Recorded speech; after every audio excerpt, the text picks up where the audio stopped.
great sound of football when those two pads come together.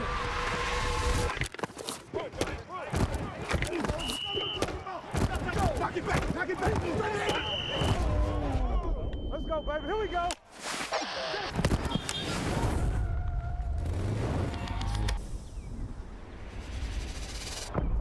I see you, beast, please.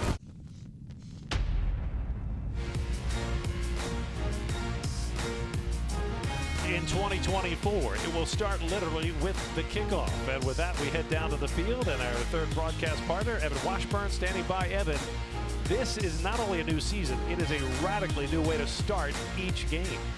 It's a new era in the kickoff, and I think it's important to note a few things, especially as I've made my way around to different teams over the last 3 weeks. That's different, not just in the rules, but in the approach.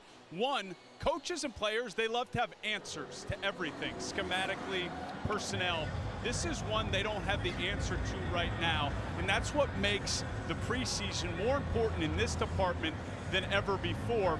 And also, usually we say, oh, it's going to be vanilla in terms of offense and defense. Don't want to show your cards. Well, in this case, I'm under the impression they're going to have to show pretty much everything to get a taste of all the different ways to attack this new rule, so that when week one rolls around in about a month, they feel at least as comfortable as they can be, guys, in how to go about it. Before you can worry about whether it's vanilla ice cream, you got to figure out how to make the ice cream. And that is exactly what this new kickoff is going to create as we take you through it. The only thing that doesn't change is where the ball's kicked, the 35-yard line. But then the kick team sets up at the start line. That is at the opponent's 40-yard line. Then you have the setup zone, the kick receiving team, in between the 30 and the 35-yard line. Two deep returners. The landing zone, the red box on your screen, from the goal line to the 20-yard line. If the kicker does not get the ball in the landing zone, if it's short or wide, it's an automatic touchback at the 40-yard line. So, Rod, clearly the rule is designed to force kickoffs. I think you're going to love it. I think there's going to be more kick returns for touchdowns this year because they're still trying to figure this thing out, and fans love to see kick returns for touchdowns. Well, we will see it right out of the gate. It is the biggest change of the rules, but not the only rule. Again, the kicker at the 35-yard line. You remember that from years of kickoffs. That's the only thing that will look familiar. The setup zone, you have 9 players, 7 of which are going to be on the 35-yard line. 2 can be as far back as the 30-yard line. No one can move except the kicker and the return man until the ball either hits the ground or is touched by one of the returners. If the ball hits in the landing zone and then goes into the end zone for a touchback, it's put at the 20-yard line. If the ball does not hit in the landing zone, it's put at the 40-yard line. You can still fair catch the ball, but the ball is spotted wherever you catch it. There is layers upon layers for coaches and players to get comfortable with, making this arguably the most important preseason for special teams that we have seen in a long, long time. We're going to see this new kickoff right out of the gate. Justin Tucker, he'll look like the kid at school who has no friends. He's all alone kicking the ball, and that's because his 10 best friends, the kicking team, set up on what is called the start line, the opponent's 40-yard line. The reason behind this configuration is to have more kick returns, but to reduce concussive collisions and keep player safety high, but also make it a more interesting play after a year ago when more than 80% of the kickoffs were essentially a waste of time because they were just touchbacks. Justin Tucker has it teed up. The new look kickoff is in front of us. And we are underway with preseason 2024 as Tucker sends it into the end zone, and it will be taken for a touchback. Now in this case, the touchback goes to, because it is in the end zone and it's taken by the kick returner who takes a knee. By the way, you have to take a knee. That puts the ball at the 30-yard line.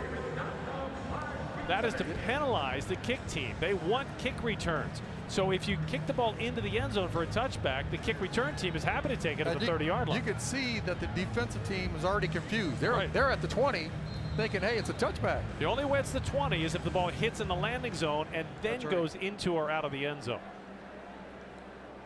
So the Eagles will have the ball right out of the gate. Kenny Pickett, the former Steeler, is at quarterback for Philadelphia. A quick toss complete outside the numbers. And scrambling across the 35 to the 36 is Britton Covey. Britton Covey with the reception, a name you might remember if you're a big business book fan. His grandfather, Stephen Covey, wrote one of the all-time business bestsellers, The 7 Habits of Highly Effective People. One of those habits, catch awesome. the ball on first down. Not really. Be proactive is habit number 1. Kenny Pickett, of course, moving across state from Pittsburgh to Philadelphia his offseason. On second down and 4, quick toss complete for a first down out to the Eagles 43-yard line. And coming down. The first year that Zach Orr is get to call a defense, so he's going to even try to get a feel for how his defense is playing, what defense he should call on first down, second down, third down, in the distances that are required. First and 10 Philly. Ball is at the Eagles 43 on the opening drive of preseason. Pickett with the first handoff of the game. Kenneth Gainwell will in fact gain well. He'll get 9 on the play as he crosses midfield to the Ravens 49. And right now Zach has called a lot of base defenses. It'd be very interesting to see when he starts getting into his more of a pressure look to say, hey, listen, I know it's preseason, but we're still the Ravens defense, and we're going to need to come out and play as such. 4-man front for the Ravens defense. 2 down linemen. 2 edge rushers. Gainwell again running along the hash mark, and another Eagles first down to the Ravens 43. This opening drive, I would imagine, Rod, for players is a little bit of an eye-opener because you haven't had this level of contact in training camp very much. But nobody really does live tackling anymore in the training camps, right? So you're still getting used to playing at a full speed level and trying to take a running back down with full pads on. 32-year-old Zach Orr calling defensive plays for the first time in his career. And the first flag of preseason as the Eagles jump the snap count. False start, offense number 74, 5-yard penalty, first down.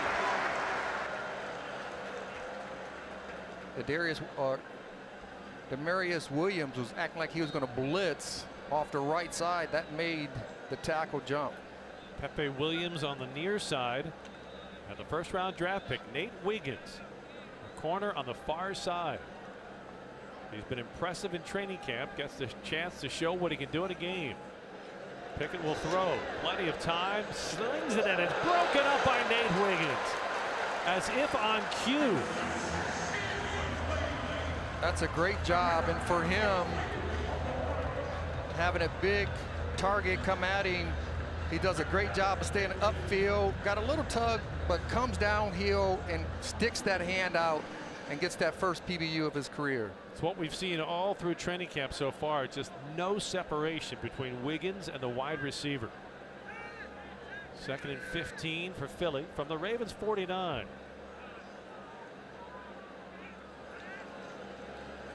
Pickett throws the screen to his tight end, who weaves his way down to the Ravens 42-yard line. Grant Calcaterra on the reception. It will set up the first 3rd down of the opening drive.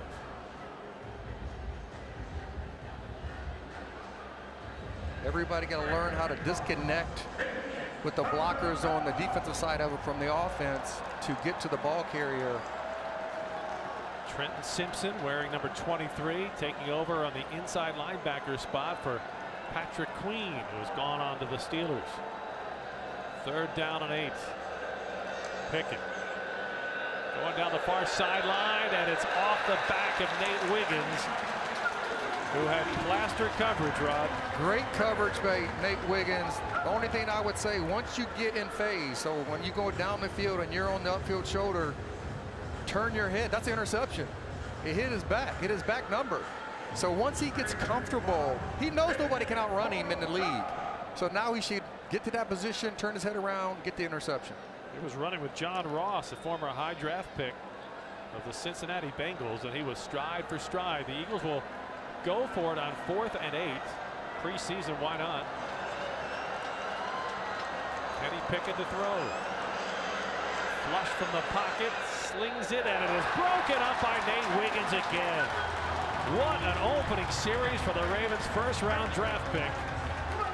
He breaks up 3 passes. That is awesome. Again, he plays top down. He's breaking down on it. He's looking at the receiver, comes down, gets his hand again on top of it. PBU again.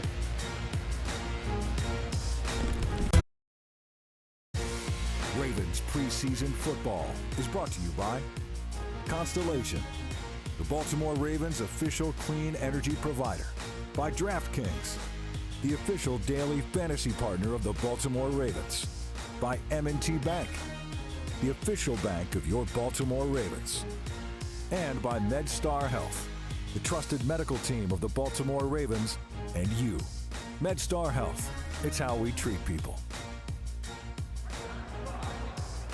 Scoreless in the opening quarter, preseason 2024. Our view from the booth brought to you by Goal Vision. Rod, what did you see from first-round draft pick Nate Wiggins on that opening drive? He did a tremendous job. I mean, the receiver Wilson is 6'6", 225, so he got to tell himself, he can't outrun me. I'm going to set on all these routes. Ravens with the ball for the first time here in August of 24. Josh Johnson at quarterback from the shotgun. He'll hand it off to Owen Wright. Big hole across midfield, and Wright rips off a 12-yard gain to start the drive. Yeah, just being patient, find that hole, get vertical. That's what the Ravens' run game looks like. Their running backs finding the hole and getting vertical. When they go north and south, they are playing at their best football. The offense wants to see that with the offensive line very much under reconstruction this summer.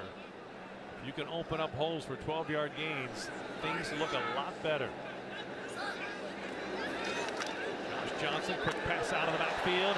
There's Owen Wright, another first down all the way down to the Eagles' 29-yard line.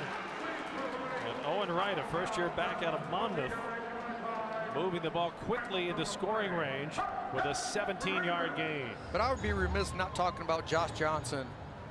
Veteran quarterback, been to so many different teams already in his career, 14 teams, which is the most in league history. From Northern California up in San Leandro area, guy understands football, and he's a solid football quarterback. Operating from under center. Owen Wright off left tackle, and Wright for the first time limited to only a couple of yards. He'll pick up maybe 2. As you look at Josh Johnson, he steps into an important role as the backup to Lamar Jackson, and unlike Tyler Huntley, a different style of play than Lamar. Absolutely. I mean, he's more of a pocket passer. I mean, he's older. He's 37 years old, so he doesn't have that same athletic ability when he was younger, but he understands how to play quarterback in the National Football League. We'll play from the empty backfield. Owen Wright comes in motion to the near side. On second down. Long play count. Eagles bring the blitz. Josh Johnson's pass batted down at the line. He saw the blitz coming, but he could not get the ball to an open receiver. Yeah, he's a product of San Leandro High School up in Northern California in the Bay Area, and everybody up there is proud of him. He has had a great career, been in every league possible, and now he's back in the National Football League. And bookend Harbaugh's in his career. He played for Jim Harbaugh at San Diego, University of San Diego. John Harbaugh here at age 37. And his pass is broken up. He bounced it off the chest of Quinion Mitchell. Luckily, he didn't throw an interception there. Yeah, and that'll bring out Justin Tucker. Malik Cunningham fell down as Josh was throwing the football. I mean, Josh has been around so long. I know you were thinking I was going to say he played for Jack Harbaugh, John's dad, but I don't think he's that old. He's not that old. He's not that old. So Justin Tucker will try a 46-yard field goal. Nick Moore is back after missing last season as the long snapper. Had an Achilles tendon tear a year ago. He has returned. Jordan Stout will have the hold. 46-yarder, Justin Tucker. Right down the middle. New season, familiar outcome. As Justin Tucker puts the Ravens on the board first. And the Ravens jump in front 3-0 here in front of the Philadelphia Eagles to open up with a lead on the Ravens Game Day Network.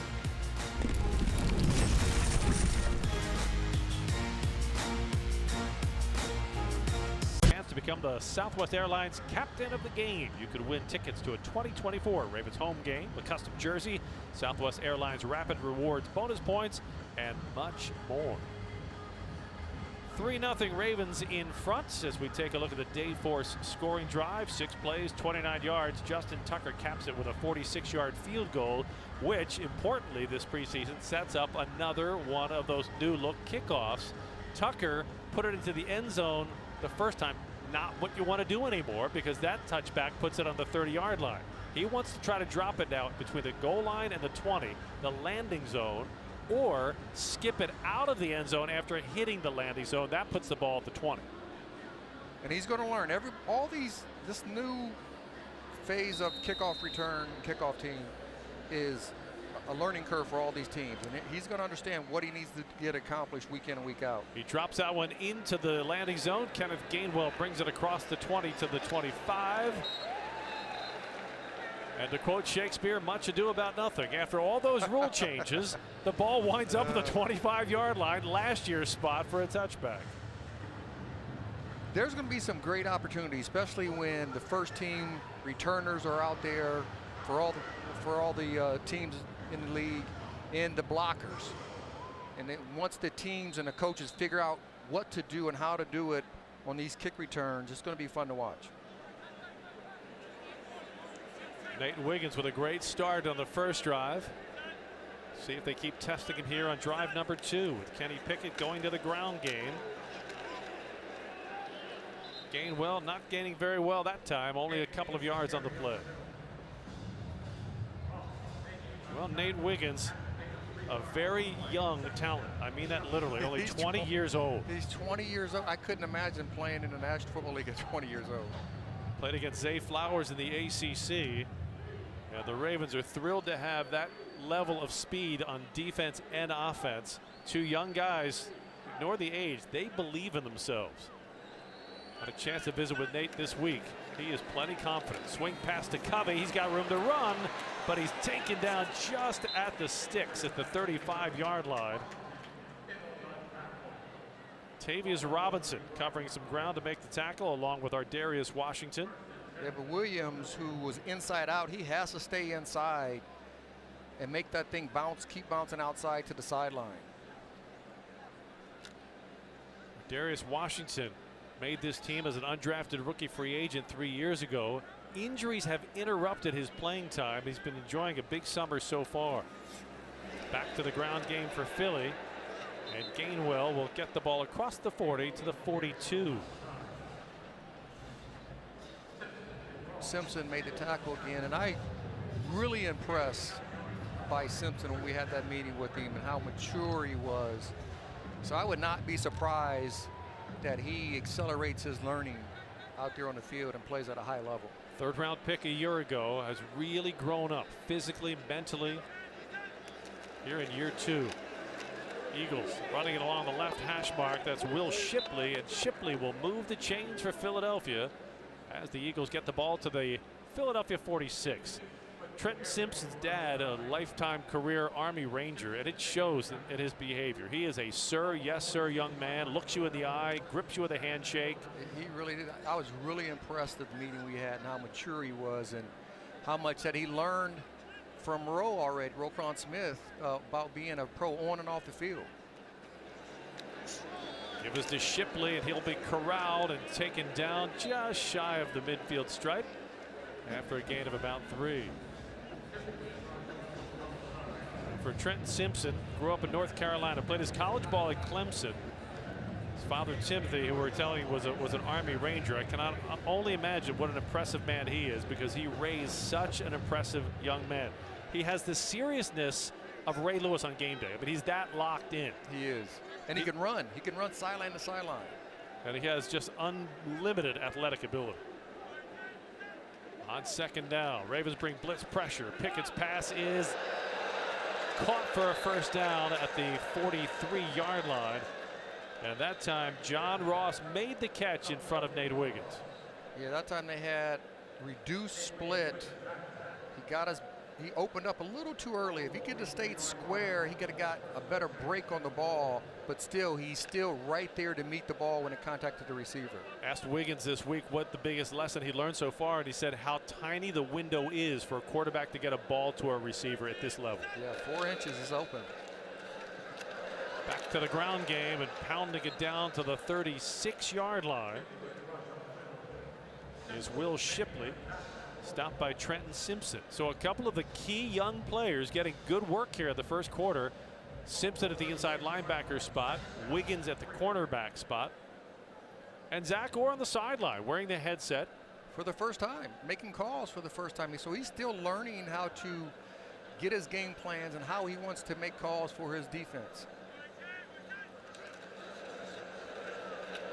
Will Shipley again with a carry, and he'll be stopped shy of the first down marker at the 35-yard line. It'll set up a 3rd down and 2. So Rod, you've been a player at this level. You've been a coach in pro football. What is Zach Orr going through in terms of the learning curve now stepping into a defensive coordinator position this summer? Well, he's trying to figure out like how he wants to call the game. He's been a coach, so he understands how to process it. But how does he want to call the game? He's heard other coaches do it for the last several years as him being on the staff. But how does he want to make his own fingerprint and blueprint of what type of defense he wants? 3rd down and 2. Will Shipley with the extra effort will pick up 3 when he needed 2, and the Eagles offense gets the first down. And look at his face. He's young. He got a couple defensive players that are older than your coordinator. He played with Michael Pierce on the Ravens. Yes. That'll give you don't often see the new defensive coordinator, a former teammate of the nose guard. And I think Van Noy might be older than Zach too. So I mean, you got 2 guys on his that plays that are older than the coordinator. And look, some of the great coaches in NFL history were young men. John Madden, Don Shula, all in their early 30s. Quick slant pattern caught for a gain of about 7 down to the 25-yard line. And they all got to learn. Eddie Jackson, getting Eddie from Chicago, outstanding safety, big-time player. I think he fits in well for what the Ravens want to do on defense. Jackson at one of the safety spots right now as the Eagles look at a 2nd down and 3 from the Ravens 25. 3:24 to play in the opening quarter. And they give us to Lou Nichols. And Lou Nichols gets just enough for another Eagles first down. You need that first quarter in preseason, whether you're a coach, a player, a referee, to just kind of settle in and realize it's another season. We're getting underway. Get rid of the butterflies. Because, look, as a fan, you might not be nervous about a preseason game, but as a young player, the butterflies are real. Oh, I mean, for young players who are trying to make this roster, this 53-man roster in the National Football League is hard to make. So you got to be at your best every time you step on the field. 1st and 10 for Philly. Kenny Pickett in it. Wants to throw, slings it near side, and it's complete in front of Jalen Armour Davis, who wrestles John Ross to the turf. And that is going to be just shy of a first down. And Armour Davis saw the route as a defensive back. You just got to pull the trigger. You got to believe in what you see and pull that trigger and go make a play. Jalen Armour Davis, another talented young player whose career has been stalled at times because of injuries. 4th round pick back in 22. He's only played in 12 games in his first 2 seasons because of injuries. It is 2nd and 1 from the Ravens 13. High snap pulled down. And slamming forward to the 10-yard line for a Philadelphia first down is Will Shipley. So here's a new test for the Ravens defense. First time they're facing the Eagles offense in the Old Bay red zone. What's the biggest change mindset-wise defensively when the opponent has it in the red zone? Well, you got to understand that 1 yard is like giving up 4 yards, 5 yards in the middle of the field. So you can't give up yardage, and as a defensive back and linebacker, you got to play more lateral than vertical. Pickett hands it off. Will Shipley picks his way through a crowd down to about the 6-yard line. It'll be 2nd and goal from there as we approach the final minute of the opening quarter of preseason 24. And what the Ravens defense need to understand is that Kenny Pickett is not a runner. So if I'm an edge guy, I'm crashing. And if he keeps it, then he keeps it. But they got to show me that they're going to give the quarterback or the ball to the quarterback and let him keep the ball going around the corner. Pickett, a former first-round pick back in 2022 with the Steelers. Ravens have seen him a few times.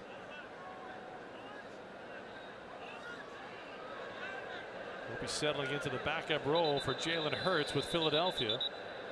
Nick Sirianni wants to take a timeout. Play clock was down to 3.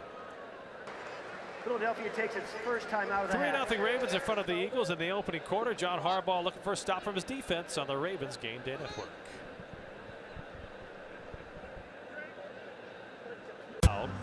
Most sacks and the most takeaways. And that's the defense Zach Orr inherits from Mike Macdonald. Those statistics helped Mike Macdonald get the head coaching job in Seattle.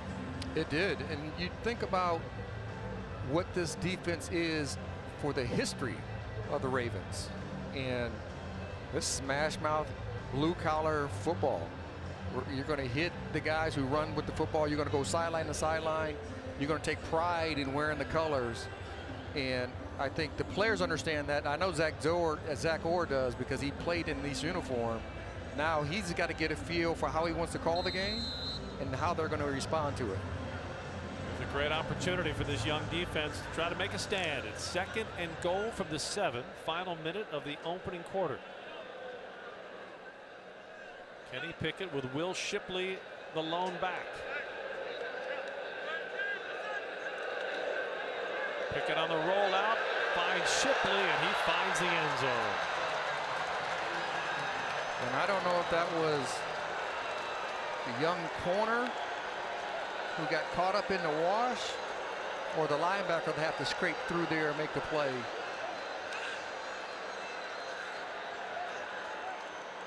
And I don't know the defense call, but Wiggins is out there. He's on top. His vision has to be. The more you can see when you're in zone, the better it is for the defense. So if he can see that sooner, even if it's not his, he can come off his guy and go make a play. Elliott on for the extra point try. Jake Elliott's kick sails wide left, no good. And the Eagles lead is 3. If you don't think preseason matters to the coaches, just look at the looks on their faces after the defense gives up points. 6-3, Philadelphia leads it on the Ravens Game Day Network.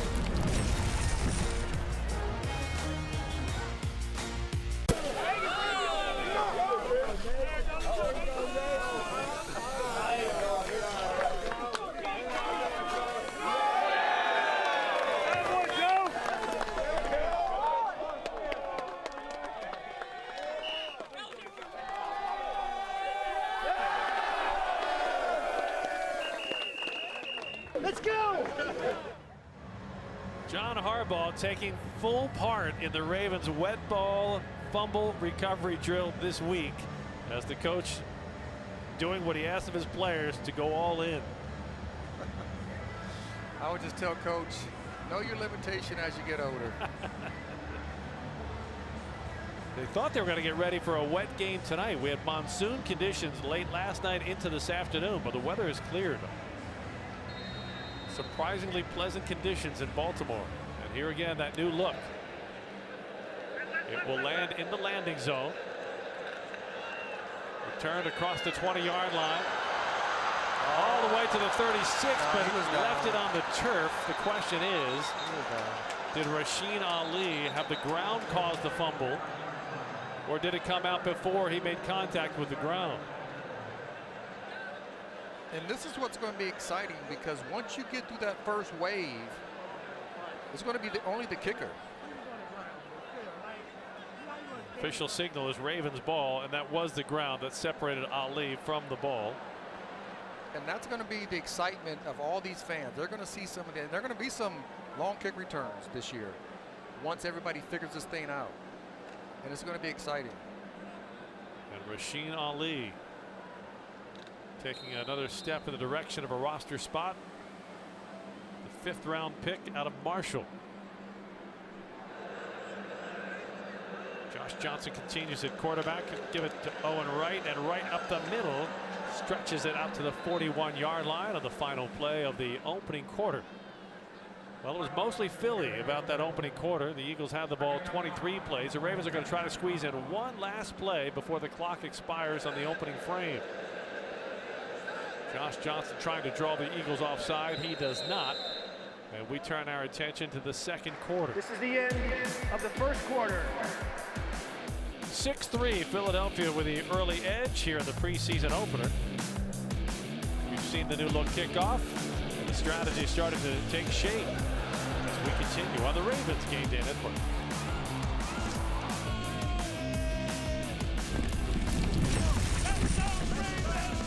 Channel to watch the latest episode of Ravens Wired, documenting training camp with exclusive access to the team. The newest episode just premiered Wednesday. It is phenomenal. Zach Gore, Roquan Smith, Mark Andrews, Zay Flowers, all mic'd up. Lots of off-field access. This is great stuff. No disrespect to HBO, but I got to tell you, this one beats Hard Knocks. Josh Johnson slings it complete into Eagles territory down to the 40-yard line as Keith Kirkwood picks up a big gain for the Ravens. He'll move the sticks, and we head down to the field after the replay. Rod, take us through what you saw here on this 19-yard gain. Yeah, a deep in cut, and Josh Johnson does a great job of throwing the ball on time. That normally the deep in cut, that dig we call it, is going to be caught on that first hash mark. And if they can catch there, it has always a little hole in the defense.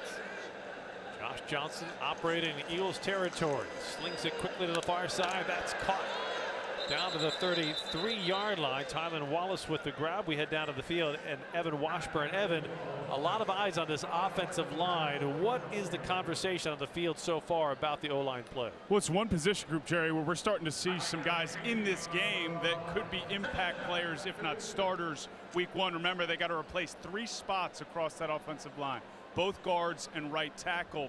And then you have Tyler Linderbaum, who's a bit banged up right now, so Ben Cleveland at center. Lost in all the discussion about kickoffs and new defensive coordinators. This as, and on cue, an offensive line with a false start. This is as big a change in position competition group as this team has going into week one. And that was Daniel Falele, the right guard, who was drafted originally as a tackle, but he's athletic enough that he's moved into guard. Falele at 6'8", 380 could give Todd Monken arguably the only offensive line in the NFL with a bigger right guard than right tackle. He is massive, and he's going to learn the guard position as this season goes on. On second down and 8, Philly brings a blitz. Josh Johnson has time, back shoulder fade. What a catch by Tylan Wallace at the Eagles' 19-yard line. Josh Johnson sees the defensive back on the upfield shoulder. He throws the back shoulder. Tylan Wallace does a great job of just looking it all the way into the ground, out of bounds. A 14-yard catch for the veteran receiver. And the Ravens quickly to the play snap. And Owen Wright slams it down to the 17-yard line. Last year, Tylan Wallace, all the work paid off when he had the walk-off punt return in overtime against the Rams. And the entire organization was thrilled because he has been such a hard worker, out of the spotlight, working on special teams, hadn't had many reps in wide receiver, but when Devin Duvernay went down, he stepped in and won the game. What a moment. Rasheen Ali checks into the backfield. 5th round draft pick out of Marshall. Josh Johnson, blitz pressure coming, he eludes it. Johnson, the 37-year-old, running for the first down and gets out of bounds. I gotta take that back. I said he wasn't that fast anymore because he was 37, but he looked young. I mean, but that's what he brings to the table. He understands how to play quarterback in the National Football League, when to get out of the pocket and when not to. A 9-yard scramble. And he stepped out of a tackle attempt by Jalix Hunt of the Eagles. You know Hunt's going to get roasted in the team film session when they say a 37-year-old just ran past you. Rasheen Ali in the backfield. It's 1st and goal for the Ravens from the 9. Give us to Ali. Nice cutback, and he gets down to the 5. Good vision. And that's that inside zone run that he can see if he gets cut off on the backside, he can put his foot in the ground and get vertical, which he did, and almost came out the back door. John Harbaugh and Todd Monken have a lot of options in the backfield. Obviously, Derrick Henry is going to be the lead back, but you have Rasheen Ali. You have Justice Hill, the 6-year veteran. We've seen Owen Wright. We'll see some Chris Collier. And then you've got Keaton Mitchell returning midseason. Johnson wants to throw on 2nd and goal, slings it end zone, bobbled but not caught. He was looking for the veteran, Keith Kirkwood, and he couldn't reel it in. No, he almost had it. He stuck his hand out. The defense back knocked it away at the last second, but he did a really good job of, and Josh Johnson did a great job of throwing that ball inside where the defensive back was. That would have been a hard catch for Kirkwood. It is 3rd and goal from the 5. Johnson steps up, and he'll be taken down shy of the end zone at the 2-yard line. I think you go for it. It's preseason. I don't think there's any mystery that Justin Tucker can kick a field goal, but here comes the field goal team because the Ravens want the points. I would be a little bit more aggressive in the preseason. Give some opportunities to go forward on 4th down in the red zone. Justin Tucker with a 1st quarter field goal. He'll try to match that here. It'll be a 21-yard try. Jordan Stout with the hold. Kick is up, and it is right through the uprights. And with 10.5 minutes left to play in the opening half, we are tied at 6. Ravens and the Eagles on the Ravens Game Day Network.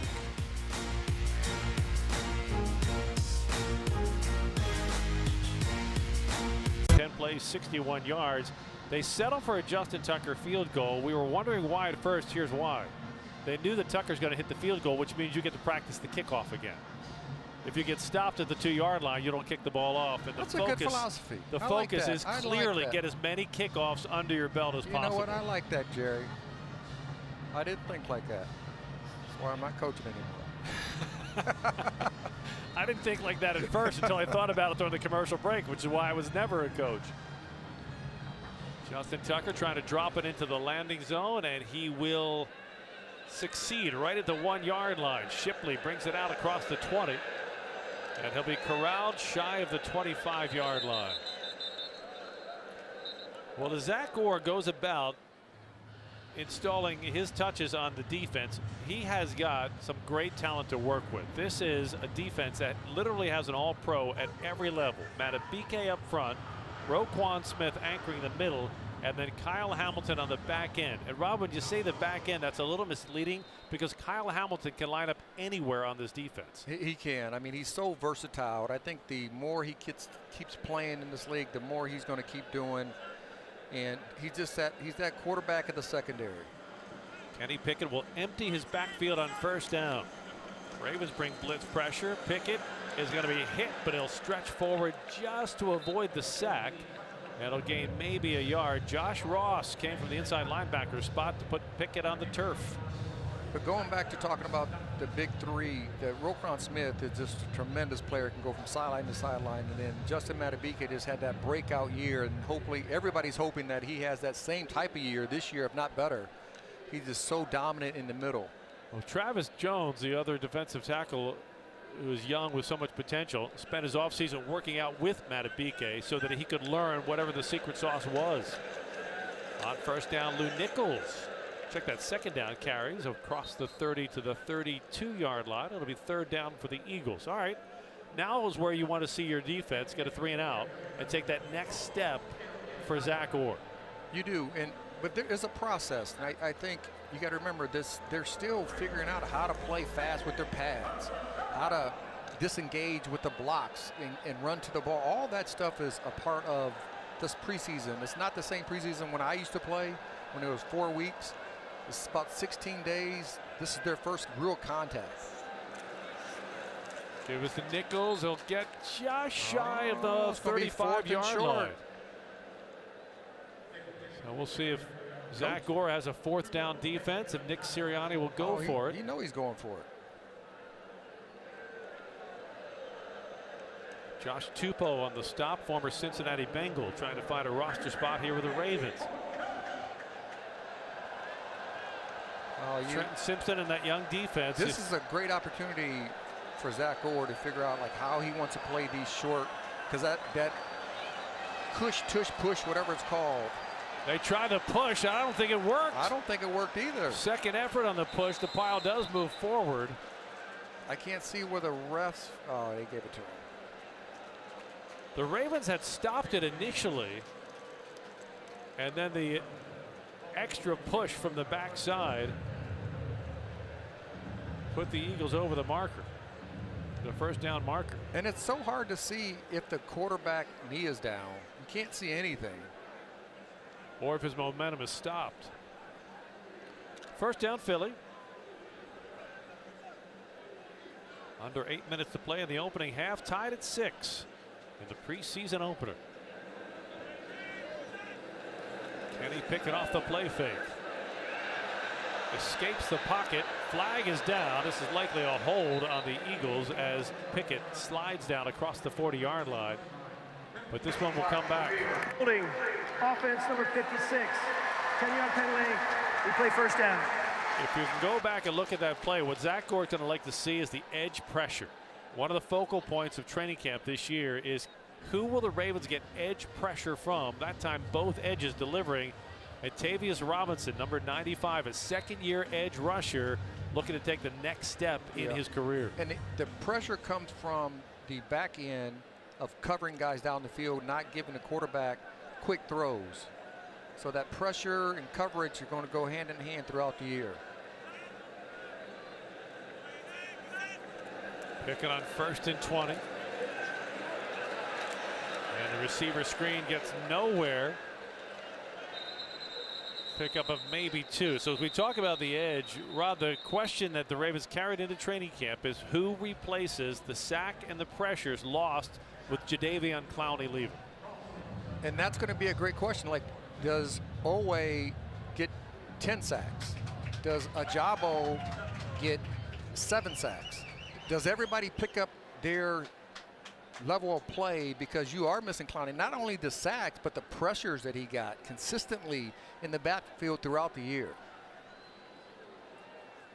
That will be a major storyline that we follow early into the upcoming regular season. On second down at 17. Kenny Pickett again flush from the pocket, has to heave it into the Ravens bench area as Brent Urban was applying the pressure. Well, Brent Urban he's a vet. He's a pro's pro, knows how to disengage. Quarterback tried to get out of the pocket. He made him throw the ball away. And you like to have a lot of those guys on your roster, because you know when it comes down to critical moments in games, they've been there before. A native of Canada, Brent Urban grew up playing hockey. You talk about seeing Derrick Henry. Can you imagine being on skates and a guy who's 6'7", 300 pounds comes down your way? Pickett on third down, pocket collapsing. He slings complete, but far shy of the first down. As Jalen Armour Davis makes the tackle for the Ravens at the 39-yard line. And for the first time tonight, the punt team is on for Philly. Do you think Urban was 300 pounds when he was playing hockey? I got to believe he looked like he was with all those pads at 6'7". Yes, they do have some pads on him. I mean, you're skating backwards and a guy the size of a mountain is coming your way, and he's wielding a stick. Might be time for a career change. Yes. Pepe Williams is deep, awaiting the punt back at the 10-yard line. Williams will return it. Oh, he'll only get to about the 19. 5:34 to play. Opening half in Baltimore, tied at 6 on the Ravens Game Day Network.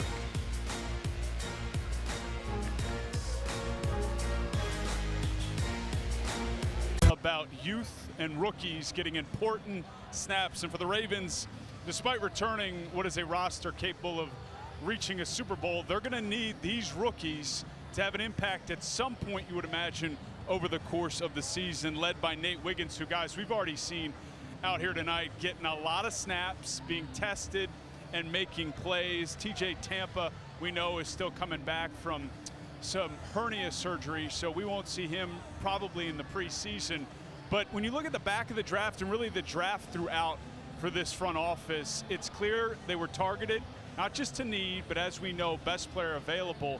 And while this is a strong roster, Jerry and Rod, the youth movement is clear. The best teams are able to make those turns and not rebuild, but retool on the fly, and a lot of that comes from a draft class. And Evan, in the era of the salary cap, with quarterbacks taking such a big chunk of that cap, if you have an elite quarterback, which the Ravens do, you need young players contributing to balance out that salary cap. Josh Johnson remains at quarterback. On first down, pocket collapsing, and he has to get rid of it. A flag down back at the 32-yard line. This might be a hold on the Eagles. Holding.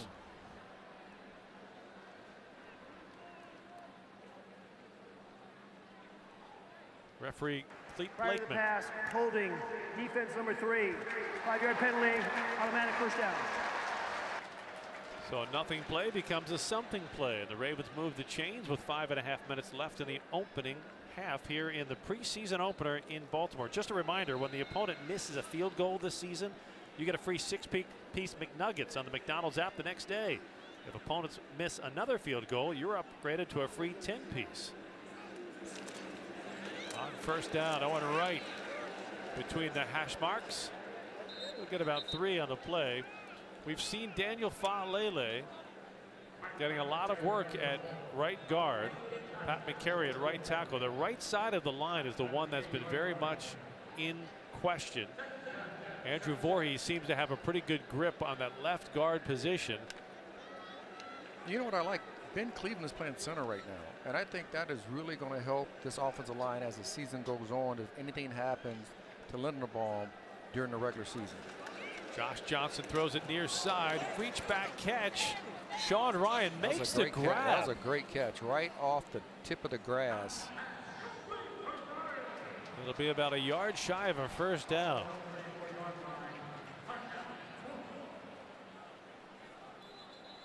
He went completely horizontal. Oh, They may review that play. I thought his hand was under the ball.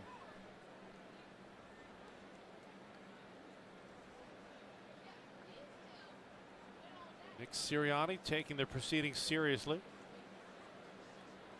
His coach is in the booth, obviously telling him that he should throw the Philadelphia is flag. challenging the ruling on the field of a completed catch. Coach's challenge brought to you by Gold Vision. Tied at 6. Second quarter on the Ravens Game Day Network. They did not control the ball through the process of the catch. It is an incomplete pass. Brings up fourth down from the previous spot. Please put 4 minutes and 50 seconds on the game clock. And Philadelphia is successful in their challenge. So Sean Ryan's excellent effort does not net a catch. And it also raises another one of the rule changes this year. In the past, teams had to challenge correctly on both of their challenges to get a third. This year, if you are correct on either of your 2 challenges, you get a third. So in this case, Nick Sirianni would get a third challenge to use later in this game. Not a big deal in preseason, colossal in the regular season. Absolutely. Feel bad for Sean Ryan. What an effort like that, and he gets It still looked deprived like he of had the catch. control. Does the ball moved a little bit, because the ball can touch the ground As long as you control it. as long as you control it. I mean, the ball did move when it hit the ground, so maybe that was the case. So it sets up a third down at 7. As Josh Johnson will try to extend this drive, he has Rasheen Ali, the 5th-round draft pick, with him in the backfield.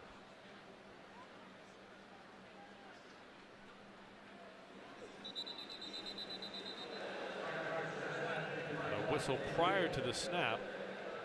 Play clock was only at 16. neutral zone infraction. Defense number 97. 5-yard penalty, still third down. Moro Ajomo for the Philadelphia Eagles. That's a great way not to make a living in the NFL. I'm a little confused because you can be in the neutral zone. They normally don't. In college, no. In the pros, they'll just throw the flag after the ball snap. After the ball snap. I've never seen a flag thrown beforehand. The only time a neutral zone violation is if you have a clear, unabated path to the quarterback. Yes. Maybe they went to the college rules. I don't know. Or they wanted us to use the word unabated. 3rd down and 2. Johnson to throw. Extending, running, tripped up and taken down at the line of scrimmage.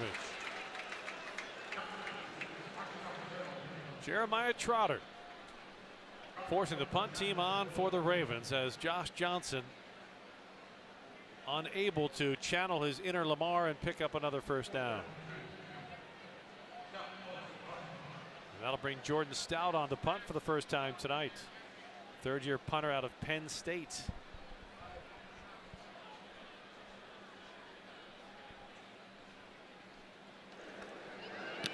Stout punting to Britton Covey. A monstrously high punt. Covey at the 10. Spins his way across the 20. Still on his feet and all the way out to the 37-yard line. Well, this season, Leidos and the Ravens are partnering to tackle addiction. To learn more, go to leidos.com/opioids. Together, we can tackle opioid addiction. A 57-yard punt, a 20-yard return for Britton Covey. And Philadelphia with good field position at the Eagles' 37. With 3:56 to play in the opening half, tied at 6. All right, Rod, in our first 2 frames, anybody jump out at you so far? I like what Wiggins is showing. I just think as he keeps growing, he has to understand that not too many receivers are going to be faster than he is, so he can use that to his advantage. And as he keeps playing, he will keep having more confidence and when to turn his head and make plays for him. Pickett's pass broken up by our Darius Washington. It'll be 2nd down and 10. He's one. Simpson's another one that I think that as he keeps getting reps on the field, that he's going to get better and better and better, especially when Roquan Smith steps on the field with him. Thoughts on the kickoff so far? Do you like it? I do. I think it's going to be exciting to watch. On 2nd and 10, Kenny Pickett wants to throw again. Blitz pressure coming. Pickett's pass is broken up by Nate Wiggins again along the sidelines. Yeah, he loves those PBUs. I would tell him now, you're getting comfortable. And as you get more comfortable, go downhill and go get the ball. The ball is very valuable when you get interceptions. But he has done a tremendous job of being blanketed on his receiver that is coming his way, and he's making those plays down in and down out, series after series. Now Zach Orr's young defense with a chance to force the Eagles 3 and out. And give the offense a chance to grab the late half lead. Blitz pressure coming up the middle, and Kenny Pickett is buried in the backfield. Pepe Williams coming on the corner blitz. And the Ravens defense forces the 3 and out. That is another PMSI 3 and out. Yeah, Pepe is coming from the side. Well, you just got, it doesn't, the telestrator's not on over here. But he just done a tremendous job of that nickel blitz. And when you bring that pressure, it just puts that pressure on the quarterback, and he has to get rid of the football if nobody's open or hold on to it like he did. A 10-yard loss for the Eagles, which should net out into great field position for the Ravens after we get to the bottom of this flag.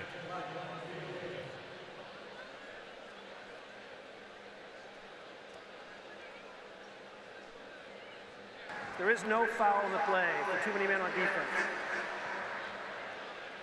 Preseason for everybody.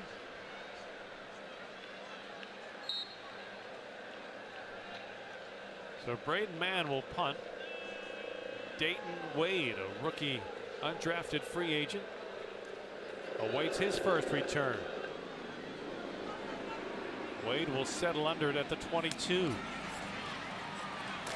Sidesteps one tackler, gets the ball out to about the 26. Well, as the Ravens now point in the direction of September, this is the first preseason game, but this team started to be built months ago with the addition of a couple of key free agents. The King we've talked about at great length, Derrick Henry. Rod, the addition of a veteran safety in Eddie Jackson, that was a spot the Ravens were searching for after they lost Geno Stone to free agency. Yeah, and Eddie Jones is a solid player. He played great for the Bears.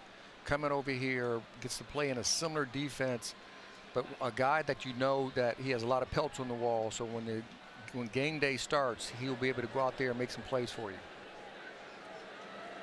Owen right in the backfield with Josh Johnson. Will check down to right, and he cannot hold on to it as he is drilled. It'll be 2nd and 10. Derrick Henry will come into this season a little more than 9,500 rushing yards, 2,030 carries at 30 years old. Those numbers would tell most teams too much wear on this guy. You avoid a guy like that. But he takes such amazing care of his body. You saw, if you were with us in the pregame, his workout. He is a unique running back, to say the least. I read, he spends almost $230K a year on nutrition and his workout. So he takes care of his body. Let's look at him. And if you see a running back like that coming out in the flats, if I was a corner, I got to figure out, do I really want to tackle this guy, or do I want him to run out of bounds? So Eddie Jackson, who played with Derrick Henry at Alabama, said he remembered his freshman year, first day of practice, going out on the field and having this thought, how can a human being be a running back and be that big? Where are his ankles? Because that's what I'm going for. On 3rd down and 10, Josh Johnson with the inside handoff. Owen Wright finds a gap, but it closes before he can get the first down.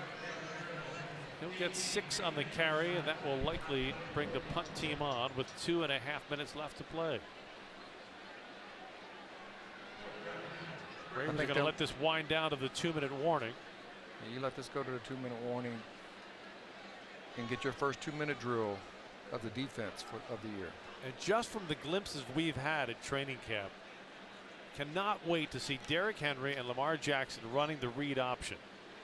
John Harbaugh says he has no qualms whatsoever about putting Henry in the shotgun or any formation. He is so talented. 2 minutes of play, opening half, tied at 6 on the Ravens Game Day Network.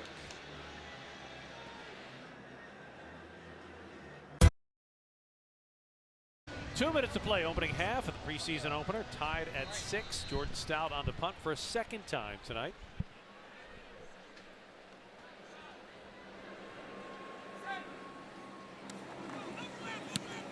Dennis Smith settles under the punt just as it takes him out of bounds.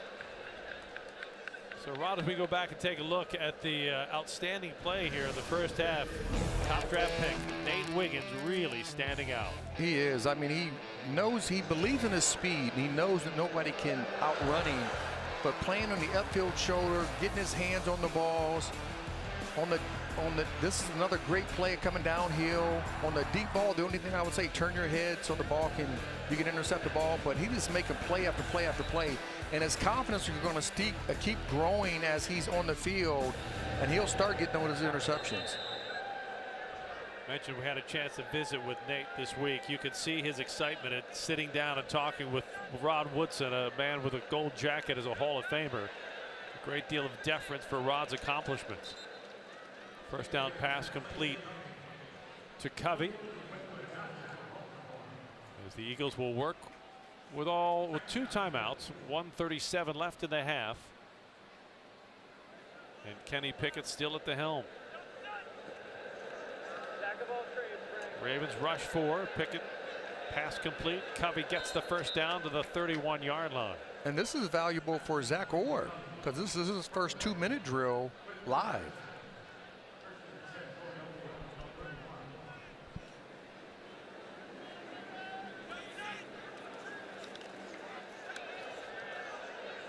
Pickett's pass sails incomplete, but a flag is down as Jalen Armour Davis got tangled up with Josh Ross on the far sideline, and this one will go against the Ravens.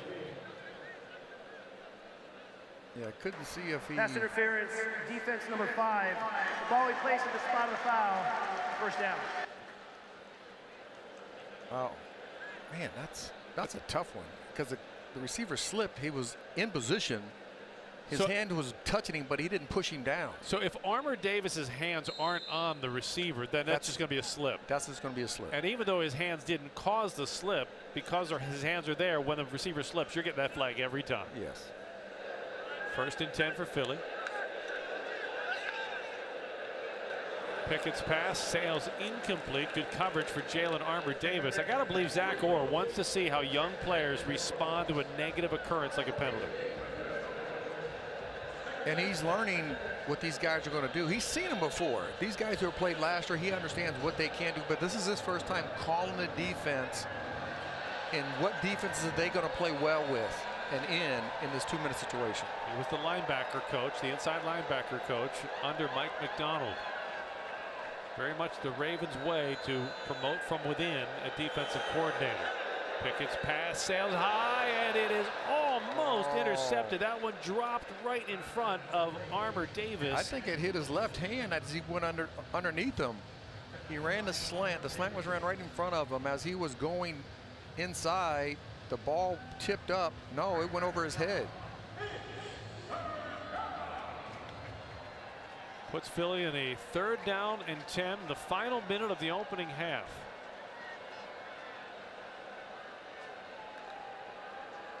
Two young corners, Jalen Armour Davis and Nate Wiggins.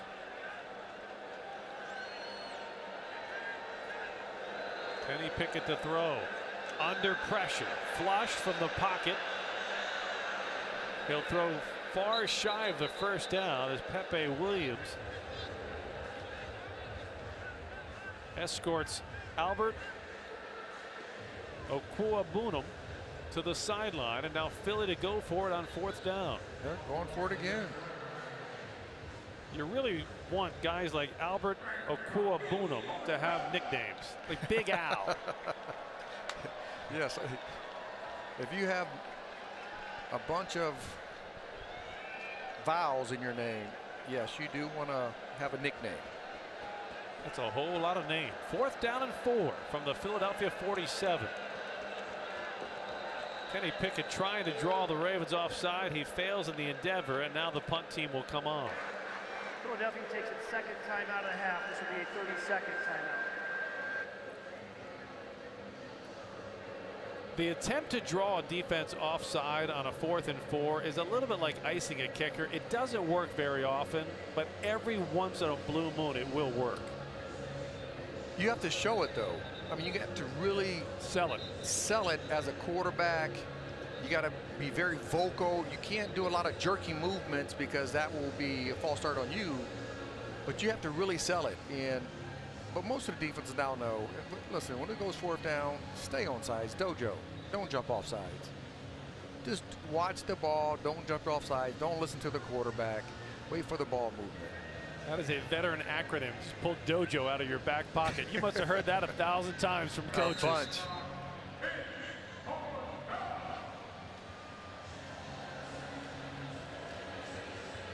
No punt team. The Eagles took the timeout to avoid the penalty, and they will go for it on 4th and 4. So this is not a fake here. Or is it? Oh, the mystery builds. Yep, it's a fake. Play clock at 3. Kenny Pickett 0 for 2 on the bluffs.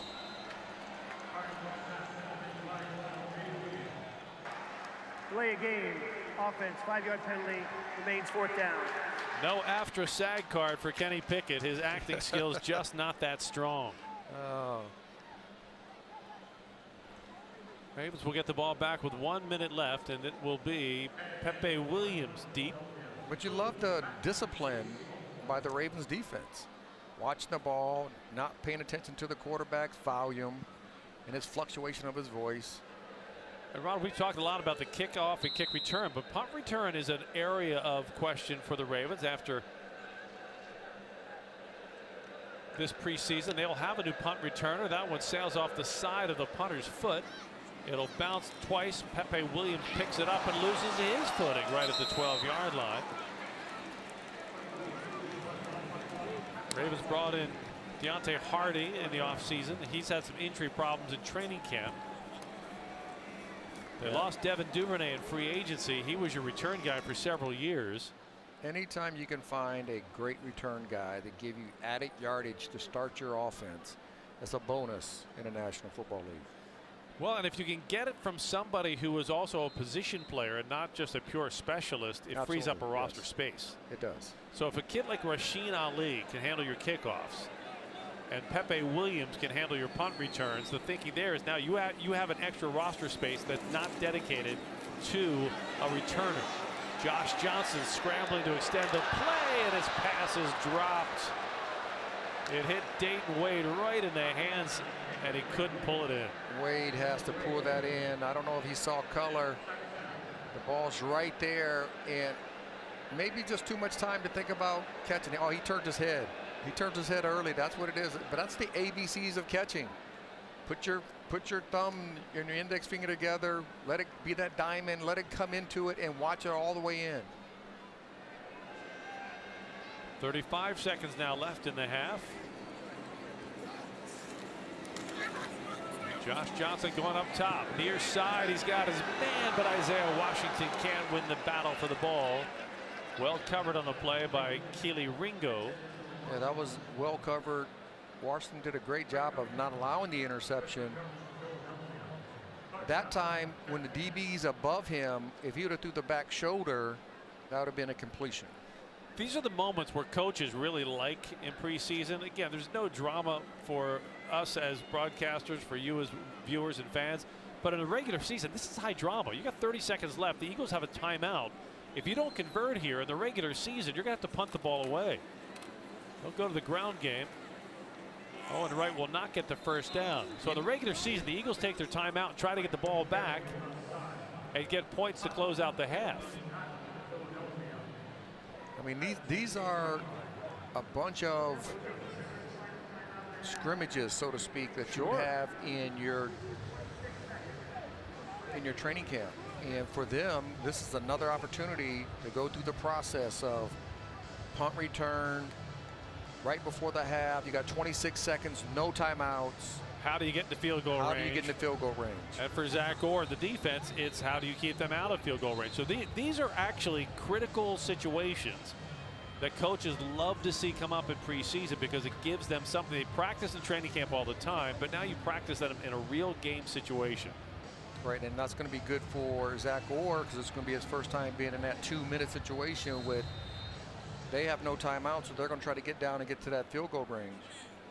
Jordan Stout will punt it.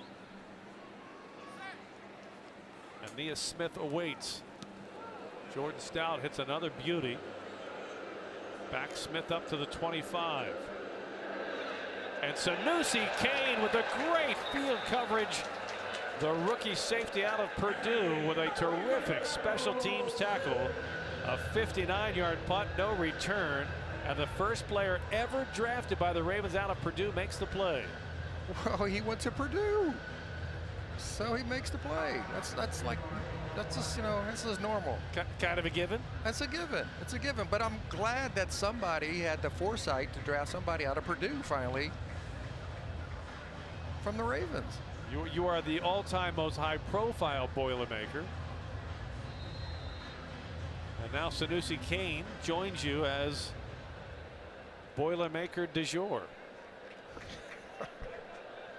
Things you'll never see in a fancy restaurant. Why, I'll have the Boilermaker du jour, please. And a whistle before the snap. With 13 seconds remaining, the Ravens will take a timeout. That's more like at the bar. The Boilermaker. Absolutely. Baltimore takes its first time out of the half. The 32nd timeout. You have a couple of Boilermakers at the bar. It doesn't matter what they're serving in the restaurant. Oh. So 15 seconds left.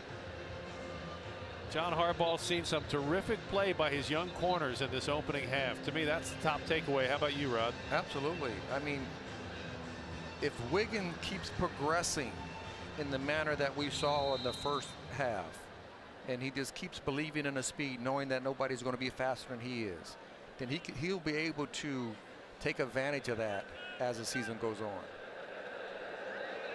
Kenny Pickett under pressure and sacked back at the 22-yard line.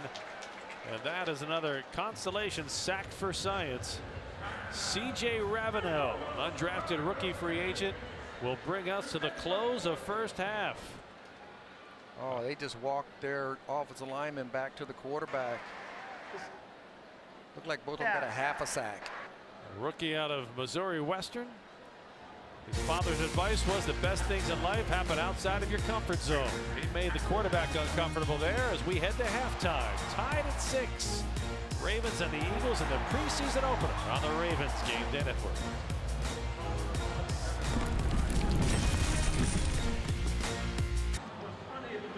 Ravens defense really stepping it up in the second half as the blitz works for Pepe Williams. C.J. Ravenel, a rookie free agent, closed out the half with a sack. So Zach Orr's defense doing what Ravens defense has done under everybody from Marvin Lewis forward, the 9th defensive coordinator, still doing what the first defensive coordinator did, and that is pressure the quarterback.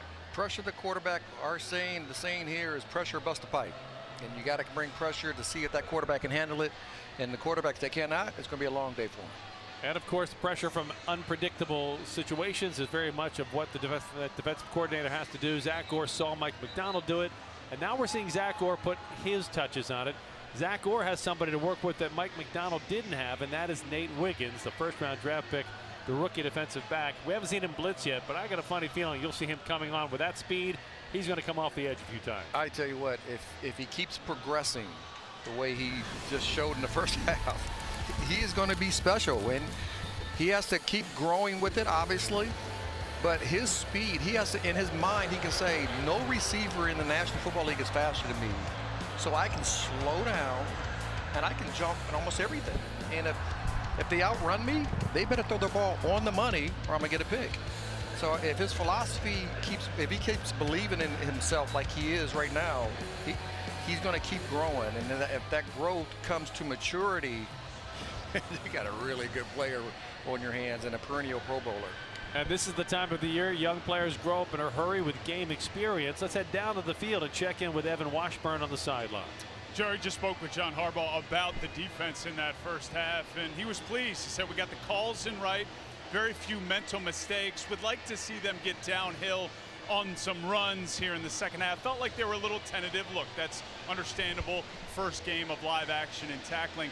Touched on the new kickoff rule with Coach Harbaugh as well, and he brought up an interesting point. One, he was glad they were able to pop one there, but also said it's hard to see because it's just one big explosion. So from the sideline as a coach, the previous kickoff, it was more layered, so you had a better understanding of things. So again, this is the version of them getting used to this from a coaching standpoint. Hard to maybe see things and make adjustments on the fly. Good stuff, Evan. The perspective from the field, very different from that of the booth. Second half kickoff will be taken inside the landing zone. Dayton Wade brings it across the 25 to the 28-yard line. We're going to keep using the terminology so you get comfortable with it. The objective for the kicking team now is to get the ball down inside the landing zone from the goal line to the 20-yard line. If you kick it into the end zone, the touchback is the 30-yard line. And the Ravens will have a new quarterback here in the second half. Devin Leary, a 6th-round draft pick out of Kentucky. Native of South Jersey, grew up in the Sicklerville area, which is not far away from where Joe Flacco grew up. So the Ravens going back to South Jersey to see if they can't find some quarterback talent. Leary has a big arm. And on first down, he'll hand it off to Rasheen Ali, who picks up a couple of yards running to the left. Daniel Faalele continues to work at right guard. Andrew Voorhees continues to work at left guard. They're battling for those starting positions. For Voorhees, tonight is a huge deal. It's his first football game since Thanksgiving of 2022. Tremendous guy. Had a great meeting with him. What I love about him, he's a foodie. Yeah. Had something like 900 pins in the LA area for restaurants that he'd either been to or wanted to go to. A little swing pass from Leary to Devin Wade, but it won't get any positive yardage. If you're an offensive lineman, food is your friend. Voorhees at 325 pounds. He is likely going to be the starter at left guard. And at 325, you can do some damage at restaurants.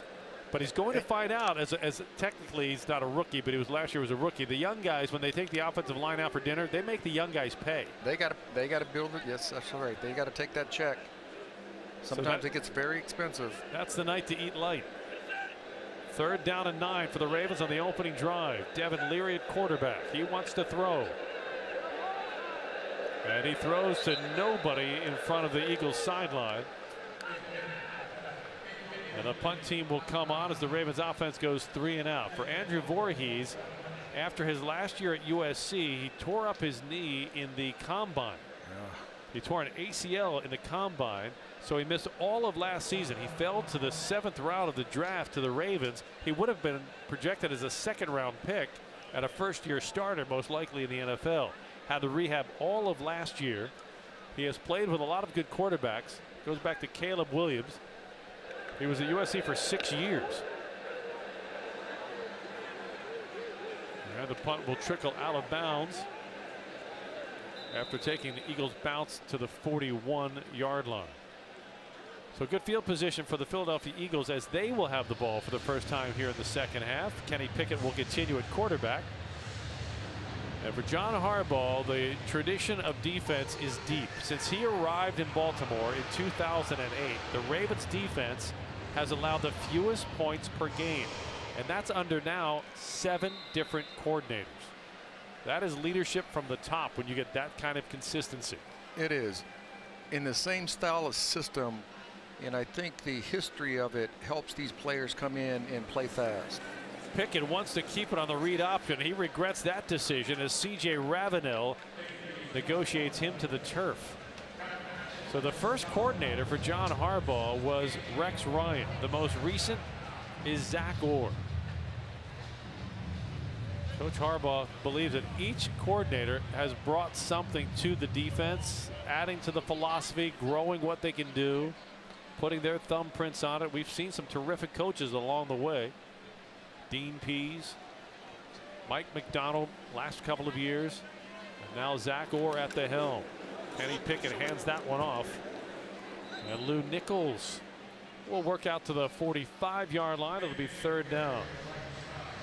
For John Harbaugh, having a coordinator who played for him is the exact opposite of what he had with Dean Pease. John Harbaugh played for Dean Pease in college, and now Zach Orr, who played for John Harbaugh, becomes the defensive coordinator. Yeah, Dean Pease was an old school guy, understood football, understood how to be a coordinator. It's locked. And then this is really going to be great to see how Orr keeps getting better.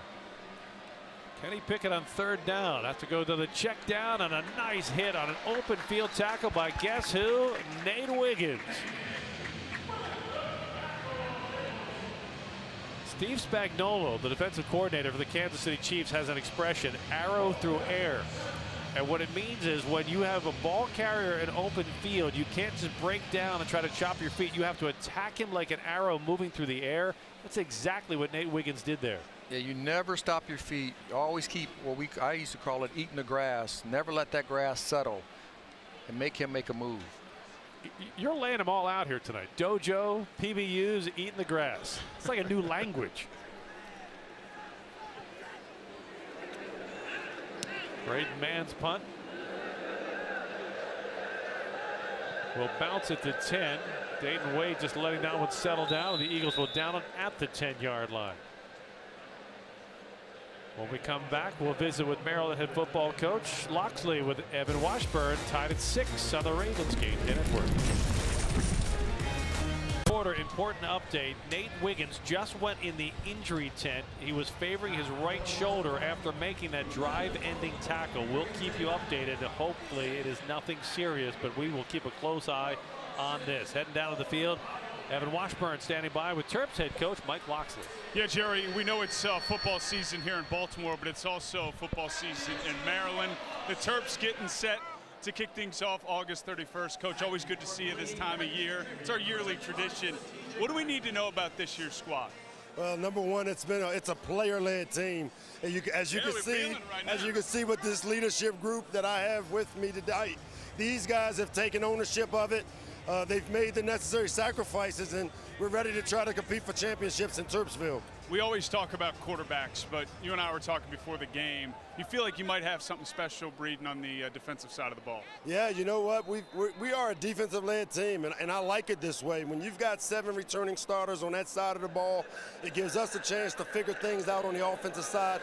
Now, don't sleep that we won't be able to score points, but I feel good knowing that our defense will be able to do the job to give us a chance to figure out our identity on offense. So much discussion this offseason about the Big Ten. I mean, it's become a nationwide conference. How does that impact you guys? Well, you know what? Anytime you expand the room, it opens up the floor for new ideas, new ways of doing things. And when you add 4 West Coast teams to our league, which was already a tough league, I know our guys are excited about the opportunity to play some of these guys.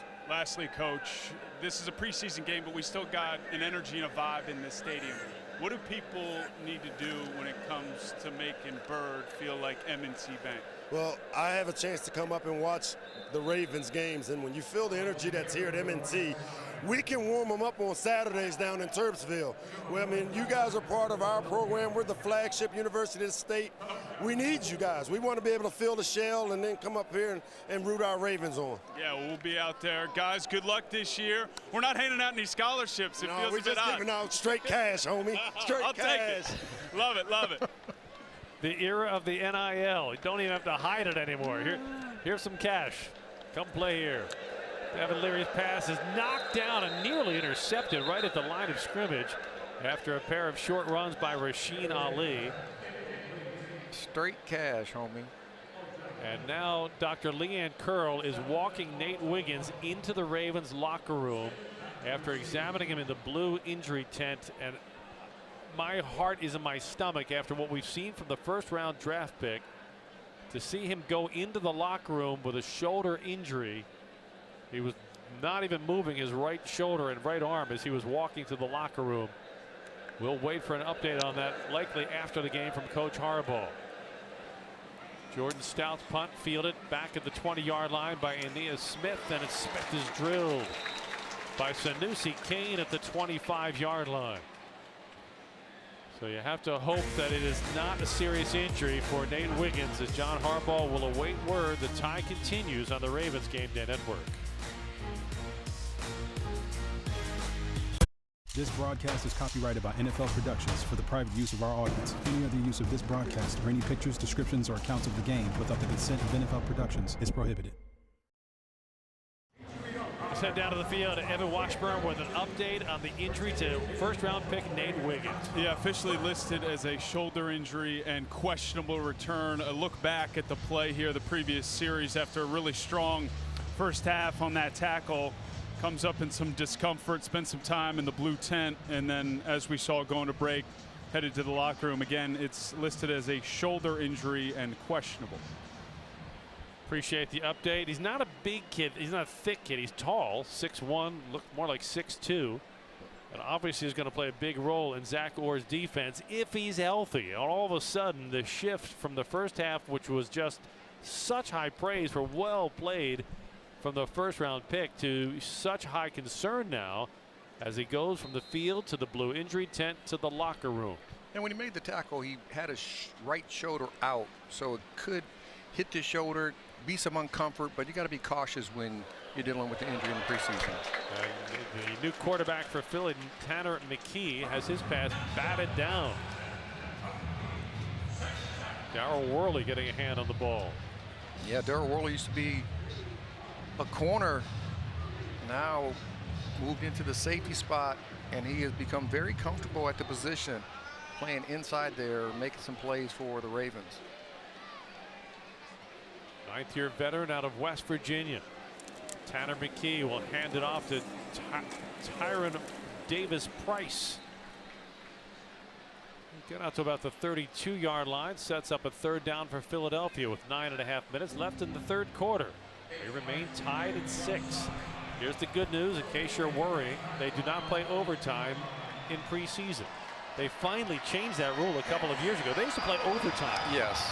They used to also play I remember 6 preseason games. Yes, I remember those years. I wasn't there when it was 6 preseason. That was a long time ago. When my dad was a coach in the NFL back in the day, they played 6 preseason games. That's a long preseason. McKee's pass is caught for a first down at the 38-yard line. Christian Matthew had the coverage, but the Eagles will move the chains with a first down. Yeah, training camp was 6 weeks of two-a-days in full pads every day, and preseason was 6 preseason games. Yeah, I was there when it was 5.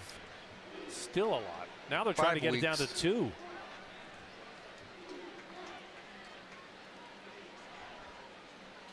Tanner McKee, a second-year quarterback out of Stanford. Hands it off on the read option. And Tyrion Davis-Price will weave his way to the 43-yard line. Yeah, and this is where the coaches get to see who can sustain their play, but also who can be solid depth for our program. And who can make a name for himself. Absolutely. Who can stand out. Who can make so many plays the coaches can't ignore him. Davis-Price carrying the ball close to midfield. It'll be shy of the midfield stripe, right at the first down marker. We're seeing wholesale substitutions now. Sanusi Kane in the secondary along with Darryl Worley at the safety spot.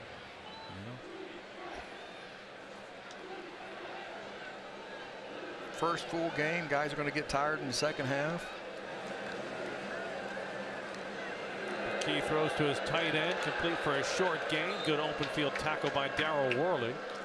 That was a good tackle. I would like to see him wrap up so the ball carrier can't fall forward for another 2 yards. Another huge facet of preseason games now is tackling. You don't tackle much in practice. You don't tackle to the ground in practice. Yeah, but you still can tackle. You still can say, well, we say thud up. You can still go to them, tap off, acting like you're going to make the tackle.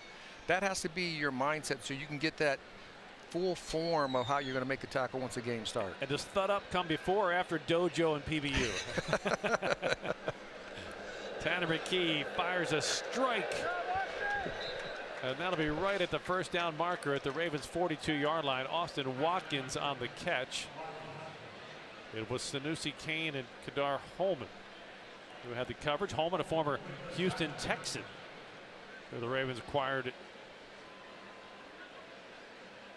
in the offseason.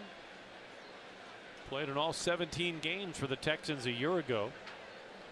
6th round pick of the Packers back in 2019. This is not preseason. It's not just for rookies and undrafted rookie free agents. There are a lot of veterans who are fighting for roster spots. Absolutely. I'll stay on the ground. McKee with the chuck and duck to avoid a sack. Had Joe Evans barreling down on him. Joe Evans, the outside linebacker, who was applying the pressure there. What we always say, though, when the quarterback pumps your way, stay on the ground, run through the quarterback, make him throw the football. And Evans learned that play. You know, Evans is a classic overachiever, the kind of guy you like to root for. He was a walk-on when he started at Iowa. He finished as the team captain. Fourth down and 1. The give is to Nichols, and Nichols powers his way forward to the Ravens 40-yard line for a Philadelphia first down. 5:49 to play in the third quarter. As Joe Evans and that young Ravens defense try to put the brakes on Philadelphia and keep the Eagles out of field position to take the lead. We had about a 5-year run there where the Ravens never lost a preseason game. Our producer Andy Bach was a young man when he first arrived here, flirting with retirement before the Ravens actually lost a preseason game. A little check down pass will put Philadelphia further into Ravens territory, down to the 33-yard line. Kevin Folsch, a backup tight end, picking up 7 on the play. For the longest time, Andy thought it was him. He said, you know, this team never loses. They never lost a preseason game from the time he started to be the producer for our broadcast until I think it was last year.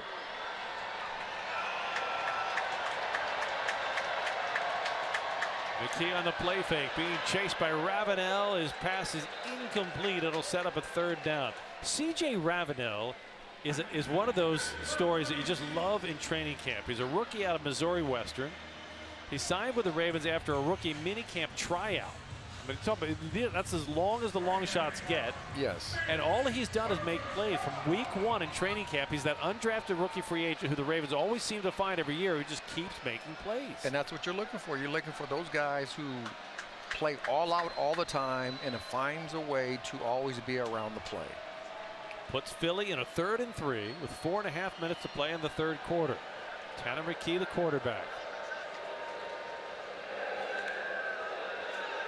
Give us to Davis Price, and he jukes and dances his way forward for a 1st down to the Ravens 25.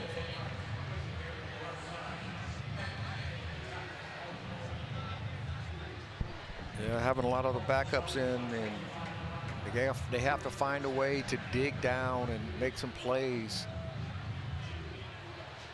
The coaches are looking for those guys who can dig down when they're tired and play at their best still. And they should be tired. This is the 13th play of the drive coming up. The Eagles have had it for 5.5 minutes. McKee hands it to Davis Price, and he is wrestled to the turf by Tavius Robinson after a gain of about 4.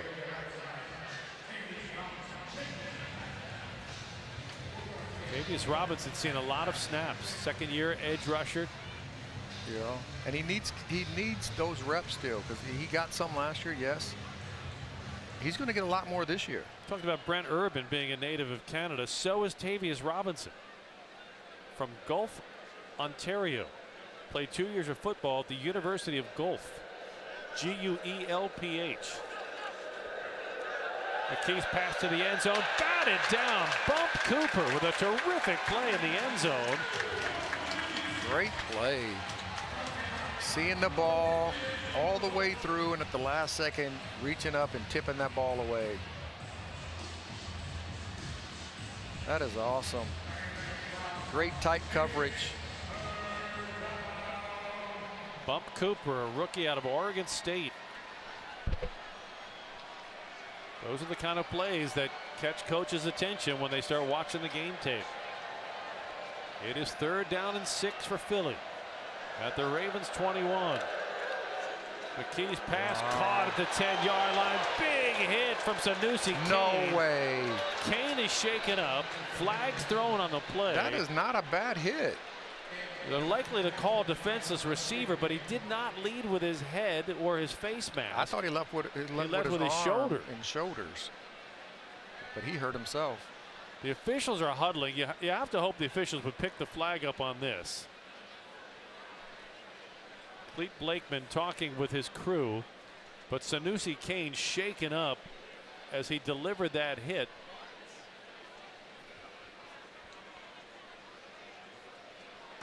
Personal foul, unnecessary roughness, defense number 28. Plays half the distance to the goal line. 1st down, Philadelphia. This is one of those ones where you'd like to be able to sit with the officials to watch the tape and understand how this is unnecessary roughness. You're in the open field and you're trying to tackle the receiver. He didn't hit him above the neck. He didn't hit him in the helmet. We'll possibly find out when we come back. We remain tied on the Ravens Game Day Network. Sanusi Kane walked off the field under his own power and is in the injury tent. Let's take a look at that last play when he delivered the hit that picked up a penalty flag. On the quick slant completion, Kane came in. All right, I see why they threw the flag. He did come in above the neckline. Hit him right by the shoulder. That's part of the rule. That's the rule they put in a couple of years ago. You cannot come in above the shoulder, and that is what Sanusi Kane did. Lou Nichols will carry the ball, and 1st and goal, gets it down to about the 3. Sanusi Kane is in the blue injury tent undergoing further observation. The good news is he walked off the field under his own power. He did, and my thing with that would be if you give a player a choice to be hit in the shoulder or in the knees, they're going to take the shoulder area. Every time. Because you can take the knee out and his career's over. Right. And I know the concussions, and I understand that through the NFL. I get it.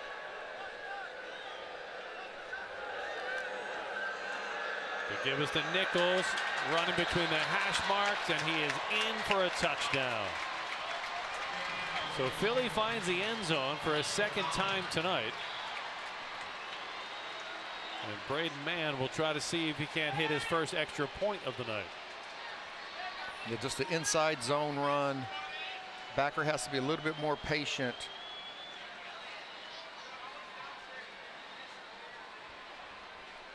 That's tough movement inside.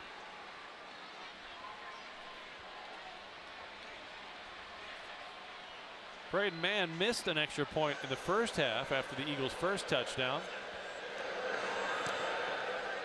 This one he connects on. And with 2:16 to play in the third quarter, the Ravens now play from behind. They trail 13-6 on the Ravens Game Day Network. Eighth way, Philadelphia has taken the lead 13-6. 2:16 left to play in the third quarter. Ravens defense giving up a 17-play, 74-yard drive that took 7.5 minutes. Those will be the things Zach Orr will be going over at great length with some of the younger players. Obviously, these are not your classic Ravens fall players, but you got a lot of guys in there who are trying to find a spot on this roster. But it's a good teaching tool for even the starters. The little things, where the head should be, how to get through, if you're playing too fast as a backer. Braden Mann will kick it.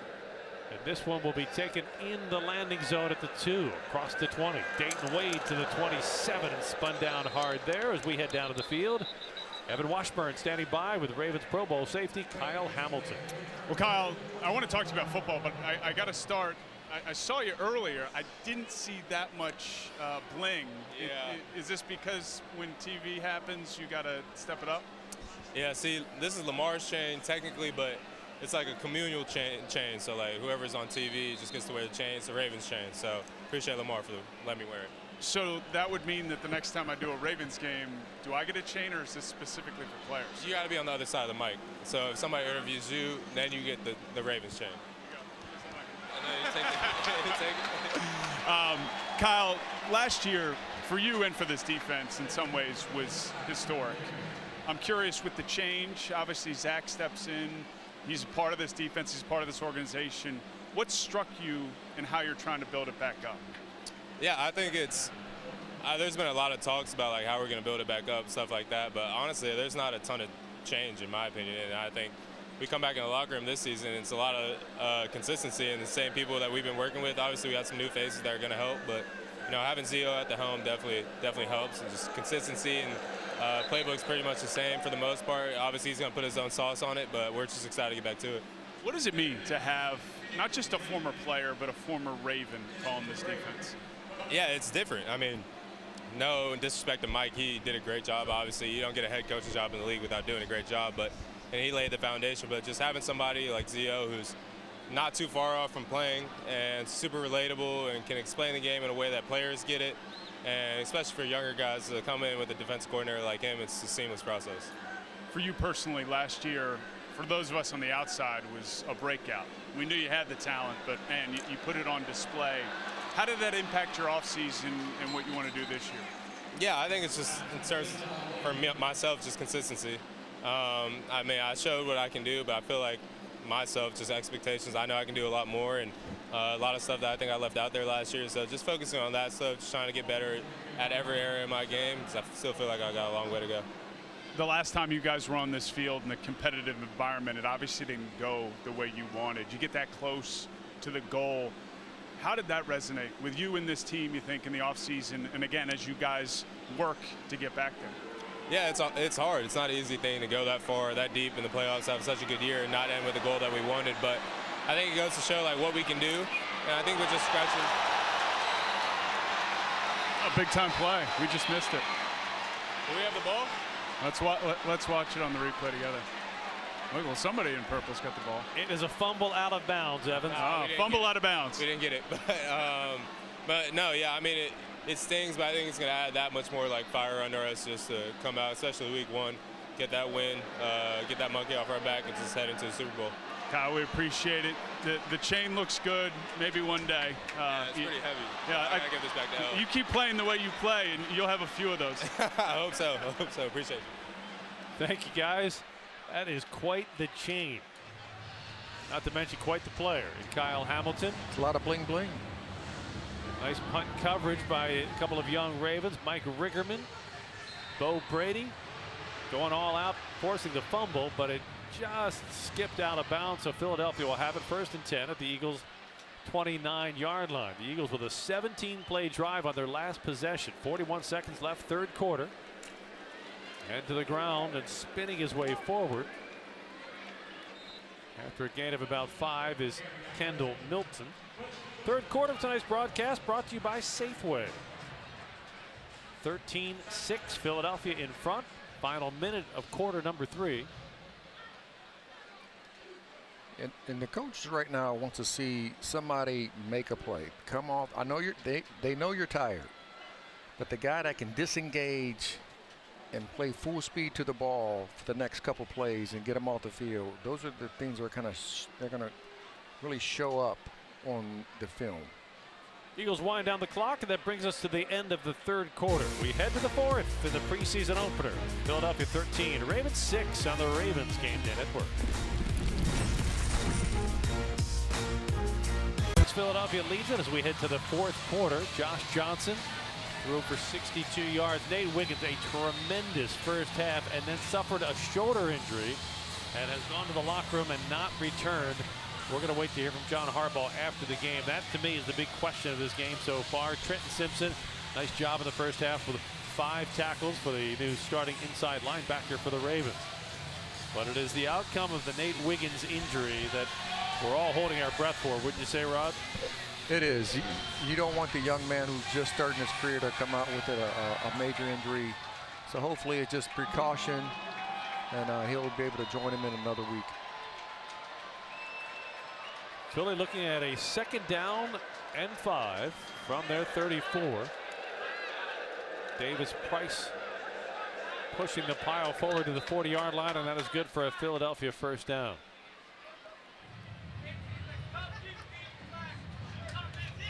Check that Kendall Milton on the carry, the rookie out of Georgia. And what the Ravens are trying to find, can they find depth in the interior front? Because one thing that Coach Harbaugh even mentioned last year, if they want to be great for this football team, they got to be great in the trenches on the offensive line and the defensive line on a consistent basis. Even in a pass-heavy league, you have to be able to stop the run when you want to stop the run.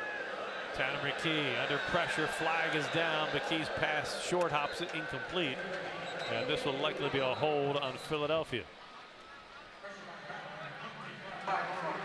Holding, offense, number 76. 10-yard penalty, replay 1st down. Josh Tupou and C.J. Ravenel applying the pressure. Yeah, just pulling them down. He did a great job of just bull rushing. They both got held, too. Tupou and Ravenel both got held. Can they get both of the penalties on one down? I don't think it's a twofer. It's a BOGO. Buy one, get one. Not a dojo. Penalty backs Philly up 1st and 20 at the Eagles' 30-yard line. McKee's pass is dropped at the 34-yard line. Bump Cooper right there with the coverage along with Kadar Holman. Getting to the ball in space, always run to the ball. As a defensive player for the Baltimore Ravens, one of the mainstays over the years have been everybody runs to the ball. If you can get 11 hands to the ball, a lot of good things happen for the defense. That was part of the culture you were a big part of instilling in this Ravens defense. I know when you arrived from Pittsburgh, you talked about how that was something that you guys collectively. We took pride in running to the ball in practice, which made us automatically run to the ball in the games. And The long pass incomplete. Bo Brady had the coverage from the secondary for the Ravens. See, the old school way, Bo Brady would have knocked the receiver clean out, but you can't do that anymore. So he went up to try to get the interception, not making a hard contact. Look, in the old days, that's a career-ending play for a receiver.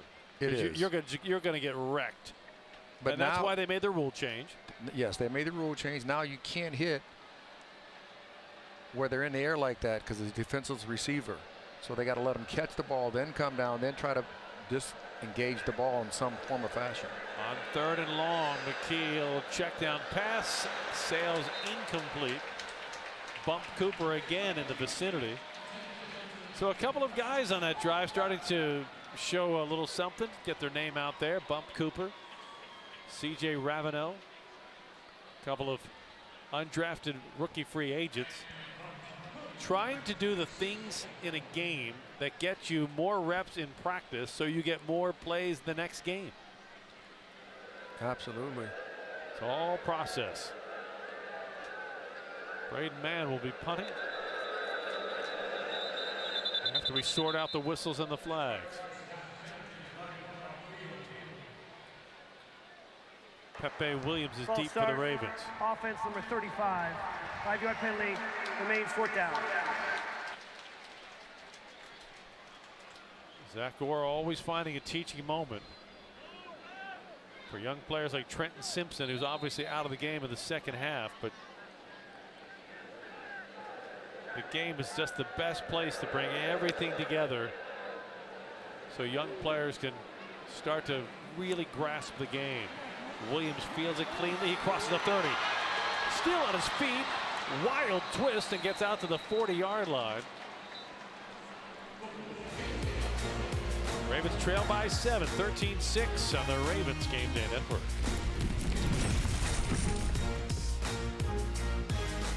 Fourth quarter of tonight's simulcast is brought to you by Toyota. Well, we certainly hope you get a chance to come to M&T Bank Stadium this year to see the amazing upgrades. Blackwing, the club level, all new features, the Miller Lite Gatehouse, and of course the new field seats that put you as close to the action as you can get without wearing a helmet. If you get any closer, you need a roster spot. That's nice. I wish we had those chairs up here. Those are nice chairs. It's comfy. And comfort is everything. Devin Leary will hand it off. Rasheen Ali breaks through the line. He'll pick up about 4 yards. Rasheen Ali showed a flash on the kick return in the first half. He's shown some flashes in training camp. The big thing he's shown is the ability to catch the ball out of the backfield. Yeah, and that's, I mean, that is an added bonus for a running back, and he's getting so close to making some big plays out there and getting his feet underneath him. I'd like to see him get some first downs. The Ravens with only 6 first downs in this preseason opener. Ali with Leary in the backfield. Ali will carry again, patiently picks his way through the crowd, and he'll get it out to about the 48-yard line. It'll be 3rd down and 1. Rasheen Ali, the name says boxing. Interestingly enough, his father is a boxer, but his father was not Muhammad Ali. Family owns a boxing gym in the Cleveland area. Yeah, I think he'd be a little bit older if he was a son of Muhammad Ali. Ali breaks it to the outside and gets the first down into Eagles territory. Look, a name carries weight. I understand that probably more than most, but when you go through life and your name is Ali and you tell people your dad's a boxer, they immediately presume you're related absolutely. to Muhammad Ali. He has really good feet and a good burst. John Harbaugh likes seeing all of the different options he'll have in the backfield this year. Chris Collier now in the backfield. Quick toss comes out to Dayton Wade, and Wade works his way inside the Eagles' 45-yard line. That was a really good option by Leary, that he saw the blitz coming and then threw that RPO on the outside. Devin Leary now 3 of 6 passing. Big arm. Question on Leary coming out of Kentucky was his consistency and his accuracy. But there's no question about the size of his arm. Give us to Collier. He slams his way down to the 43-yard line, where it will be 3rd down and about 4 with 11:24 left to play in the ball game. The Ravens 1 of 9 on 3rd down conversions tonight. So a growth opportunity as Kadir Ismail checks in at tight end. And if the name rings familiar, Kadri Ismail was the Ravens' #1 receiver on their first Super Bowl team, and my longtime broadcast partner as well. Leary, quick toss. Collier gets around the edge. He's got a 1st down and more. Chris Collier with a nice run down to the 36-yard line. That was a nice burst by Collier. Following his blockers, getting vertical, finding that little crease to get to the 1st down marker. 13-yard gain for Collier. A D2 All-American last year at Lock Haven. Gained almost 1,400 rushing yards and a dozen touchdowns. Had a big pro day at Temple. And caught the attention of the Ravens scouts, who signed him as an undrafted rookie free agent. Collier with not much room, but still forces the issue down to the 34-yard line. So he gets a little something out of a whole lot of nothing. That was a really good 2-yard run. I mean, he made about 3 guys miss right by the line of scrimmage, keeping his balance and still getting vertical for some yards. You talked in the pregame about the 12 personnel package, 1 running back, 2 tight ends. The Ravens bring in their 2 tight ends here. Actually 2 tight ends, Kadir Ismail and Scotty Washington, but they spread Washington out to the left. And Leary wants to throw. Blitz pressure. Leary fires. Dropped by Ali. And I'll take full blame on that, because I was just bragging on what a great job he's done in training camp catching the ball out of the backfield. So that's on me, clearly. And you can tell from the expression of John Harbaugh. He's saying, why, Jerry, do you mention these things? You're just screwing with the kid's head. You know, but that's just lack of you just take your eye off the ball. It's an easy throw, easy catch. They do it every day, and you just don't concentrate all the way. You don't concentrate bringing the ball all the way into your hands. 4th quarter of tonight's broadcast brought to you by Toyota. It is 3rd down and 8 from the Eagles' 34. Leary with Ali in the backfield. 4 receivers. Blitz pressure coming. Leary's pass caught. It'll be just shy of the 1st down, as Scotty Washington made the grab. He had to get to the 26-yard line. He got it down to about the 28. So the Ravens are looking at a 4th down and 2. And rather than trot out Justin Tucker, they're going to ask the young quarterback to see if he can convert here. A little zone read, RPO, maybe move the pocket. Rasheen Ali in the backfield, Leary in the shotgun. On 4th and 2. Leary's pass is caught, and a nice move by Dayton Wade to extend the drive down inside the 20-yard line. Yeah, did a great job running an arrow route to the flat. The ball's put right on the money. Instead of going to the out of bounds, he just put on the brakes. And the defender goes right by him. He easily gets the 1st down. Where he caught the ball, he didn't have the 1st down. It was the move he put on Tyler Hall that extended the drive. That was great field awareness by Dayton Hall for an 11-yard gain and a Ravens 1st down. Leary throws back to Wade. He's to the 10, the 5, and he's down to the 4-yard line. Dayton Wade is starting to feel it, and the Ravens have it 1st and goal in the Old Bay red zone. Yeah, just a little, what we call bubble screen. #1 receiver blocking outside, and #2 is kind of just backing up and catching the ball behind the line of scrimmage. Took advantage of the soft coverage. Devin Leary will set under center. Rasheen Ali alone in the backfield. 1st and goal. Give us to Ali. Runs to the left, and he'll get to about the 3-yard line, maybe closer to the 2. Well, he tried to go through the back door, but I think if he would have went to where his blocker was at, it was open to the right side. They'll mark the ball at the 3.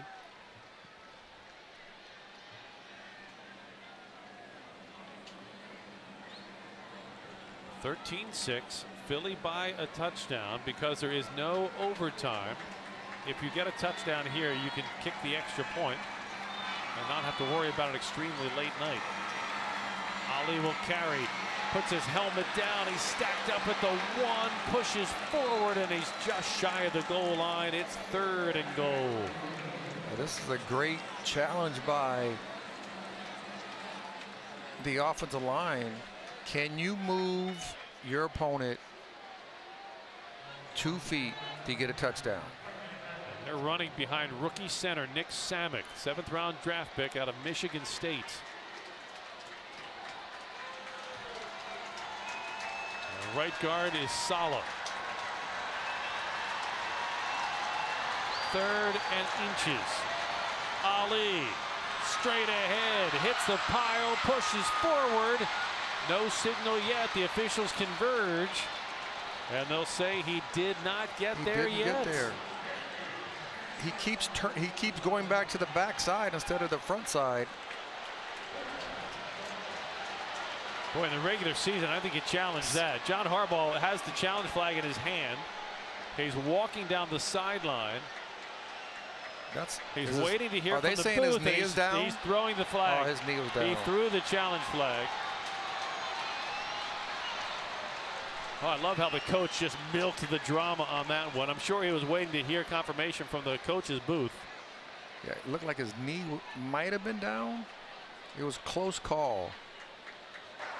Baltimore is challenging the ruling on the field that the runner is short of the goal line. Coach's challenge will be brought to you by Goal Vision. We'll find out when we get back on the Ravens Game Day Network.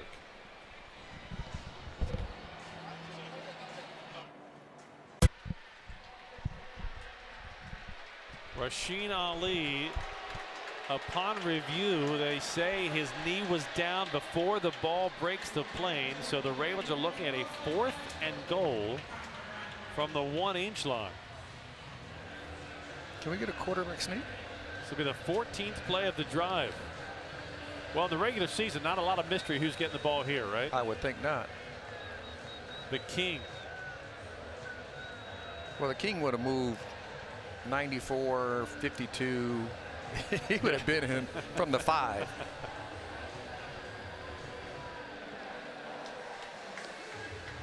Ravens have had the ball for 6.5 minutes. Derrick Henry watching from the sideline, knowing that come September, he's in the huddle.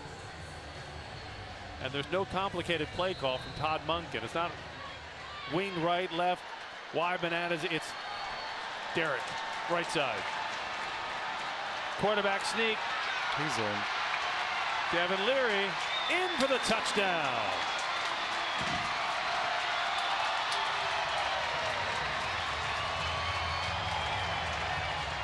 A 14-play scoring drive that Zay Flowers approves of, and Devin Leary with his first preseason touchdown of his career. Just a hard quarterback sneak. Trying to get in. Go ahead. The Maryland Lottery offensive play of the game. I mean, did an outstanding job, and then you're pushed by your running backs who helped him get in. Point of attack, Nick Samick, 7th round draft pick, a center out of Michigan State. Justin Tucker on for the extra point to try to tie it up. Tucker's kick is good. 5:46 to play. It's all tied up at 13. We'll see if the Ravens can find a way to win it in the closing minutes over the Philadelphia Eagles on the Ravens Game Day Network.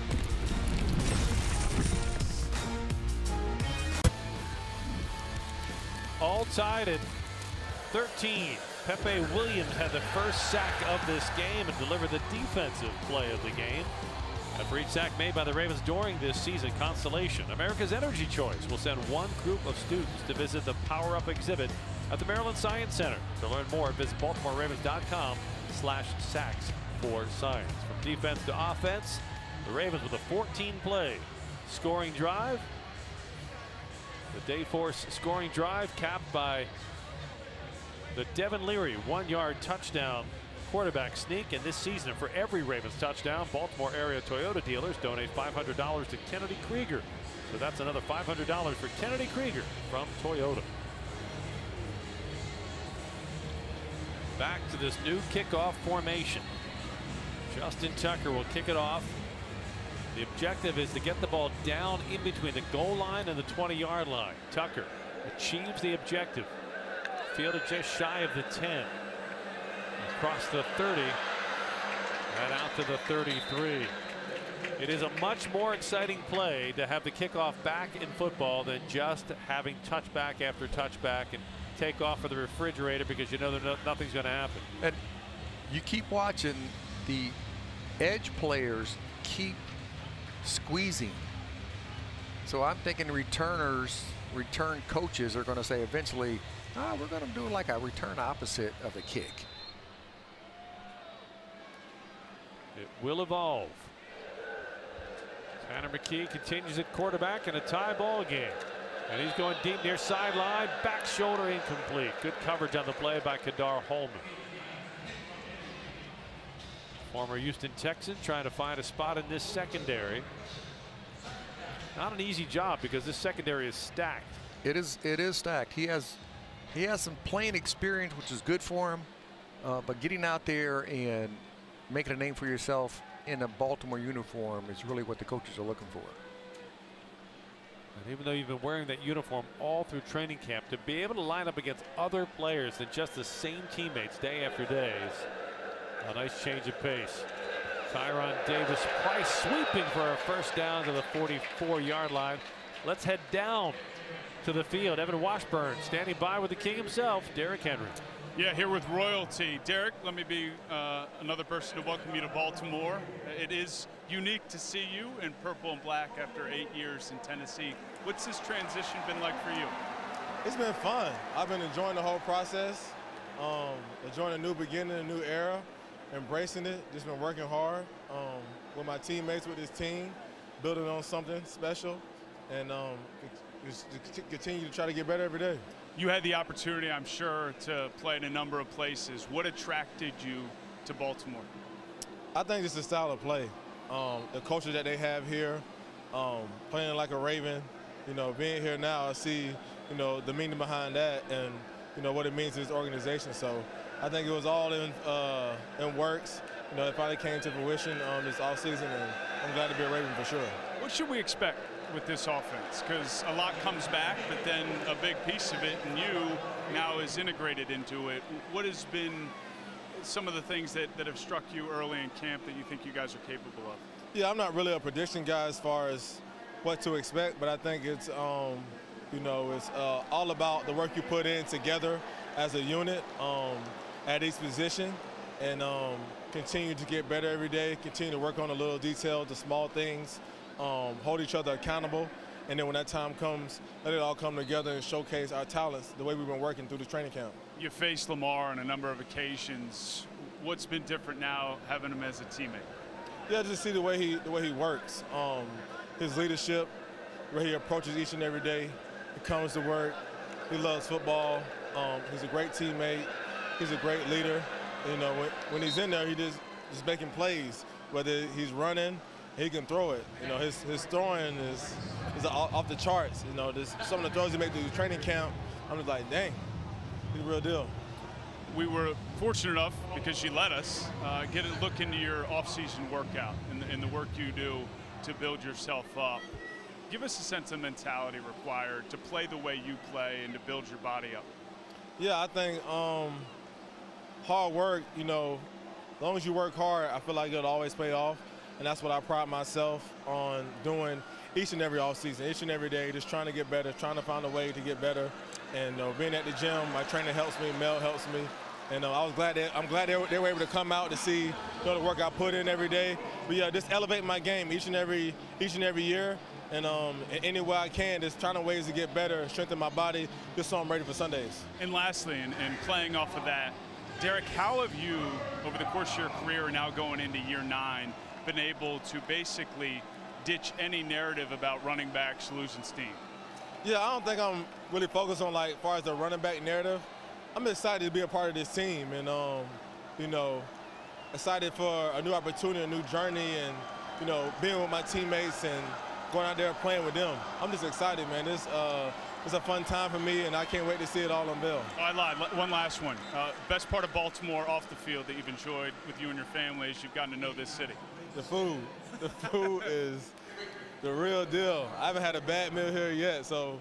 Are you getting into the crab cakes or something else? I feel like I done had it all. The food is off the charts. It's real good. Yeah, well, everyone I know is excited to have you. Enjoy it. Good luck this season. Appreciate it. Thank you. Thank you, Evan. Great to hear from Derrick Henry. And when you see the smile on his face, you can tell that having now gone through his first training camp, he feels like he made the right decision. Derrick Henry said, who's the number one rushing offense? Oh, the Baltimore Ravens. Yeah, I think I fit well. But it does. It's a great fit for him because it's a style that he enjoys. It's a run-first offense. This is a run-first offense, and he wants to be in that. And being paired up with Lamar is going to be really fun to watch. Kendall Milton will carry for the Eagles. He'll get the ball out to the 47-yard line. Under 4 minutes to play, tied at 13. The other thing that's got to be intriguing for Derrick Henry is he's not replacing the leading running back, which you would expect him to do anywhere he would go. The leading running back the last 5 years for the Ravens is Lamar Jackson. So you're adding to Lamar. Right. And he's going to have more chances and more holes because Lamar is going to pull guys. And that's why it's going to be fun to watch somebody try to tackle that big guy coming downhill all by himself. On third down, Philadelphia to the ground game. It's going to be awfully close as the Ravens stack up. Kendall Milton just shy, it appears, of the first down. Fourth and inches with 3:11 left to play. We're not going to see Derrick Henry or Lamar Jackson, obviously, or Roquan Smith in preseason. Our first look at them in game action will be September 5th on the road in Kansas City. In the season opening game, the rematch from the AFC Championship. And I use the word rematch because that's how it will be marketed, but it's not a rematch. I'll explain after this play. Fourth down, here comes the tush push.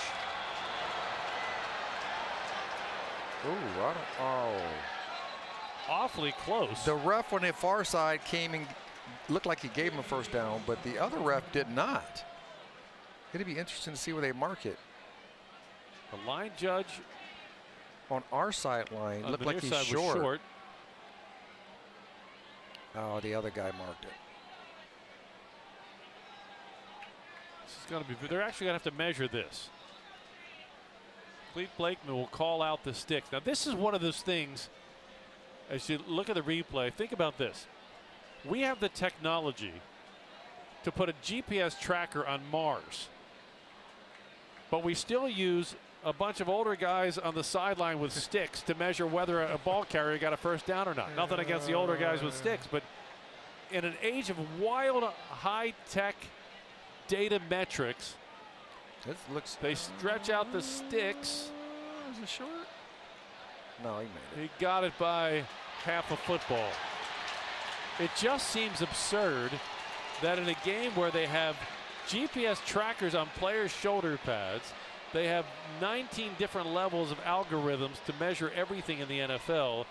We still use guys with glasses who are no longer what you'd call physically fit, trotting out a pair of sticks to measure first downs. And we saw the line judges had two different marks. The line judge close to us was a little shorter, and the other line judge on the other side was a little further, and they took that line judge. They each trotted and eye where they think the ball, and then marked it with their feet. We're not talking surgical precision here. Milton will barrel his way down into Ravens territory to the 42-yard line with 2:10 left to play. Philly trying to get in position for a game-winning field goal, but first we will stop at the 2-minute warning. 2 minutes to play in the preseason opener, and it is all tied at 13 on the Ravens Game Day Network. The 2-minute warning, tied at 13. If this were September, you would feel the drama. Instead, you got young players on this field trying to earn the right to feel the drama in September by showing they can stand up to this moment. Time for our speed player of the game, brought to you by Zips Cleaners. I think you have to go back to the first half and talk about the play of Nate Wiggins. He showed such great speed at corner before suffering a shoulder injury in the second half and leaving the game. We'll hear from John Harbaugh after the game, and I think that's probably going to be the first question the coach fields. Second down and 1 for Philly from the Ravens 42. There's Kendall Milton picking up the first down. The Eagles have all 3 of their timeouts. The Ravens have 2. And at this point, you have to believe that the Philadelphia Eagles are going to run the ball here on out. So as the front 4, or the front 8 for the Baltimore Ravens, they got to be stout, get off their blocks, and get to the ball carrier. Josh Tupou will check in up front. Former Cincinnati Bengal, as Bump Cooper checks out in the secondary.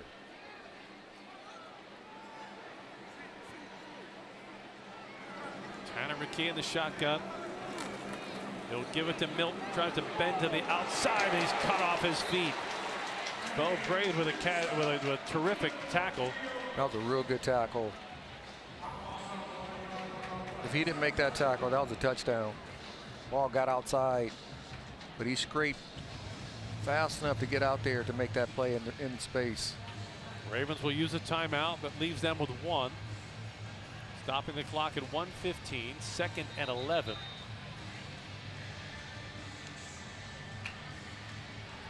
Well, young guys want a shot, and they're getting it tonight. They get a great opportunity. They get the great opportunity to show the coaches what they're made of. Show them what they're made of late in the 4th quarter when they're tired.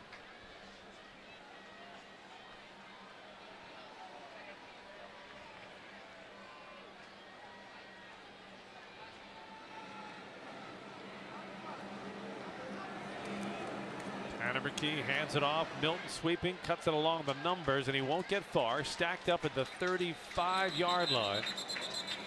And the Ravens will use their last timeout, stopping the clock with 1:08 left in the game. And you got to believe that the Philadelphia Eagles are going to run the ball one more time. The Ravens don't have any more timeouts with that ball. And the Eagles have all 3 of theirs, so they'll wait for that clock to kick down and call timeout to try to kick a field goal. And I love the strategy. The whole idea behind the timeout here is literally just to get water out of the field, give these guys 30 seconds to catch their breath. Well, you get that, but you get another play, and you never know what could happen. Right, force a ball loose. From here, you're looking at a 53-yard field goal try for Philadelphia.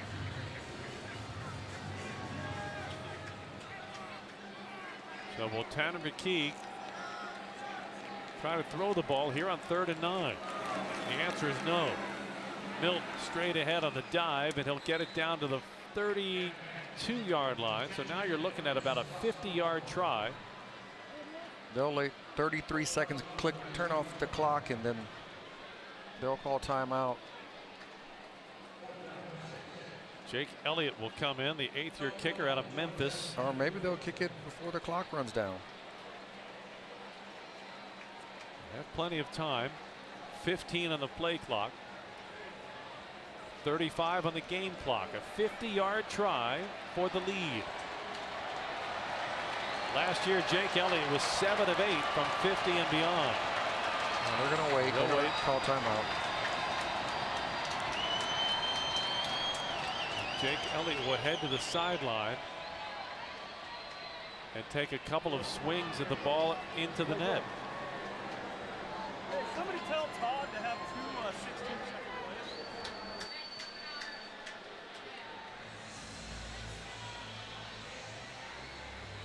So Jake Elliott made the long trot to the sideline to take 1 practice swing at the ball. If this is the regular season, man, this is bite your fingernails down to the quicks moment. Oh, absolutely.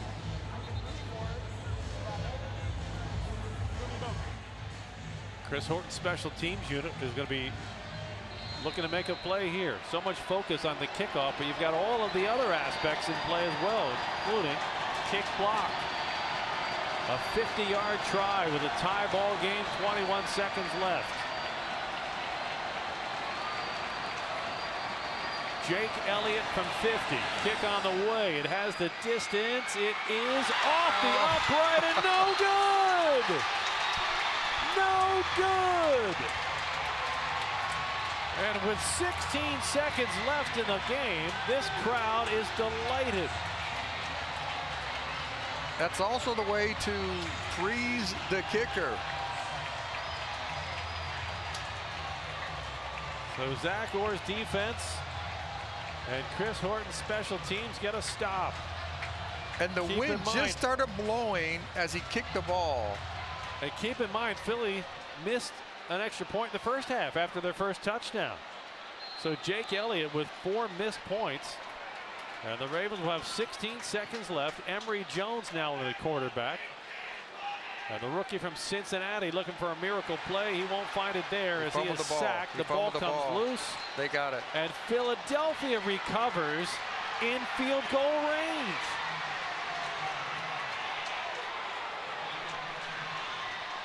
So hold the celebration. They got another shot at it. Because Jake Elliott is going to get another shot at a 50-yard field goal. Emory Jones gets sacked, fumbles the ball. Philly recovers. And in the blink of an eye, a rookie quarterback looking for a miracle instead is going to give Jake Elliott a redo. John Harbaugh can't believe it.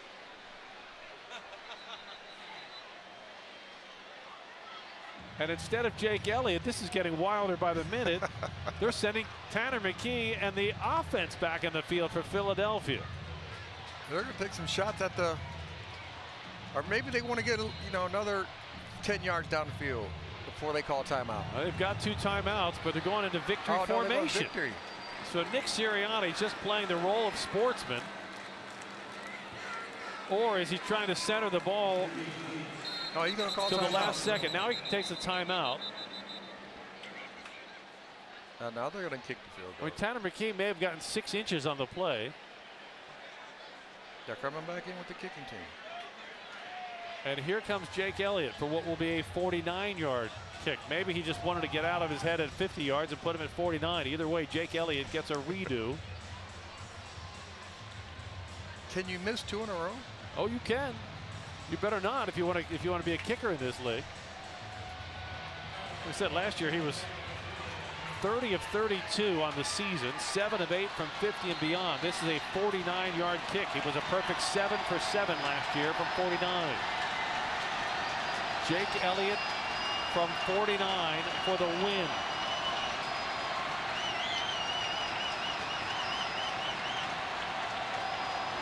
Elliott's kick has the distance, and this one is right down the middle and good. Time has expired, and Philadelphia wins it in one of the wilder ways you'll see a preseason game come to an end. A field goal to win, doinks off the upright. A rookie quarterback fumbles the ball on a sack. Philly gets a redo. Jake Elliott hits. And Philadelphia wins it 16-13 in the preseason opener. As we take another look at Jake Elliott 2.0. He used the wind that time. He hit that one towards the left upright and let it fade through the upright. So on a night when Justin Tucker has a pair of field goals, it's Jake Elliott with the last field goal that makes the difference. And the preseason opener ends with Philadelphia coming back to win it 16-13. And Rod, as you reflect back on the first 4 quarters we've seen of this new group of young Ravens and young Raven wannabes, what's your biggest takeaway? Well, I think they played solid, but the one thing that, time of possession, the ball control for the Philadelphia Eagles offense versus the defense, that's something that the coaches are going to talk about. Plays to be made and that they kind of let go through their hands. That'll be talked about. Other than that, I thought it was a solid football game from them all, and then having some choices about the backup players that they have to keep seeing and see if they're going to have opportunities to make a roster or not. And of course, we're going to want to find out what the condition is of rookie first-round draft pick Nate Wiggins. We'll hear from John Harbaugh in the post-game show that's coming up. The coach will fill us in on that, as well as get his thoughts on week 1 in the books. 16-13, Philadelphia comes back to win it. Some positives for the Ravens to build on, some negatives they're going to want to improve on. That's the nature of preseason. Week 1 is done. It's Philadelphia 16, Ravens 13, the final on the Ravens Game Day Network.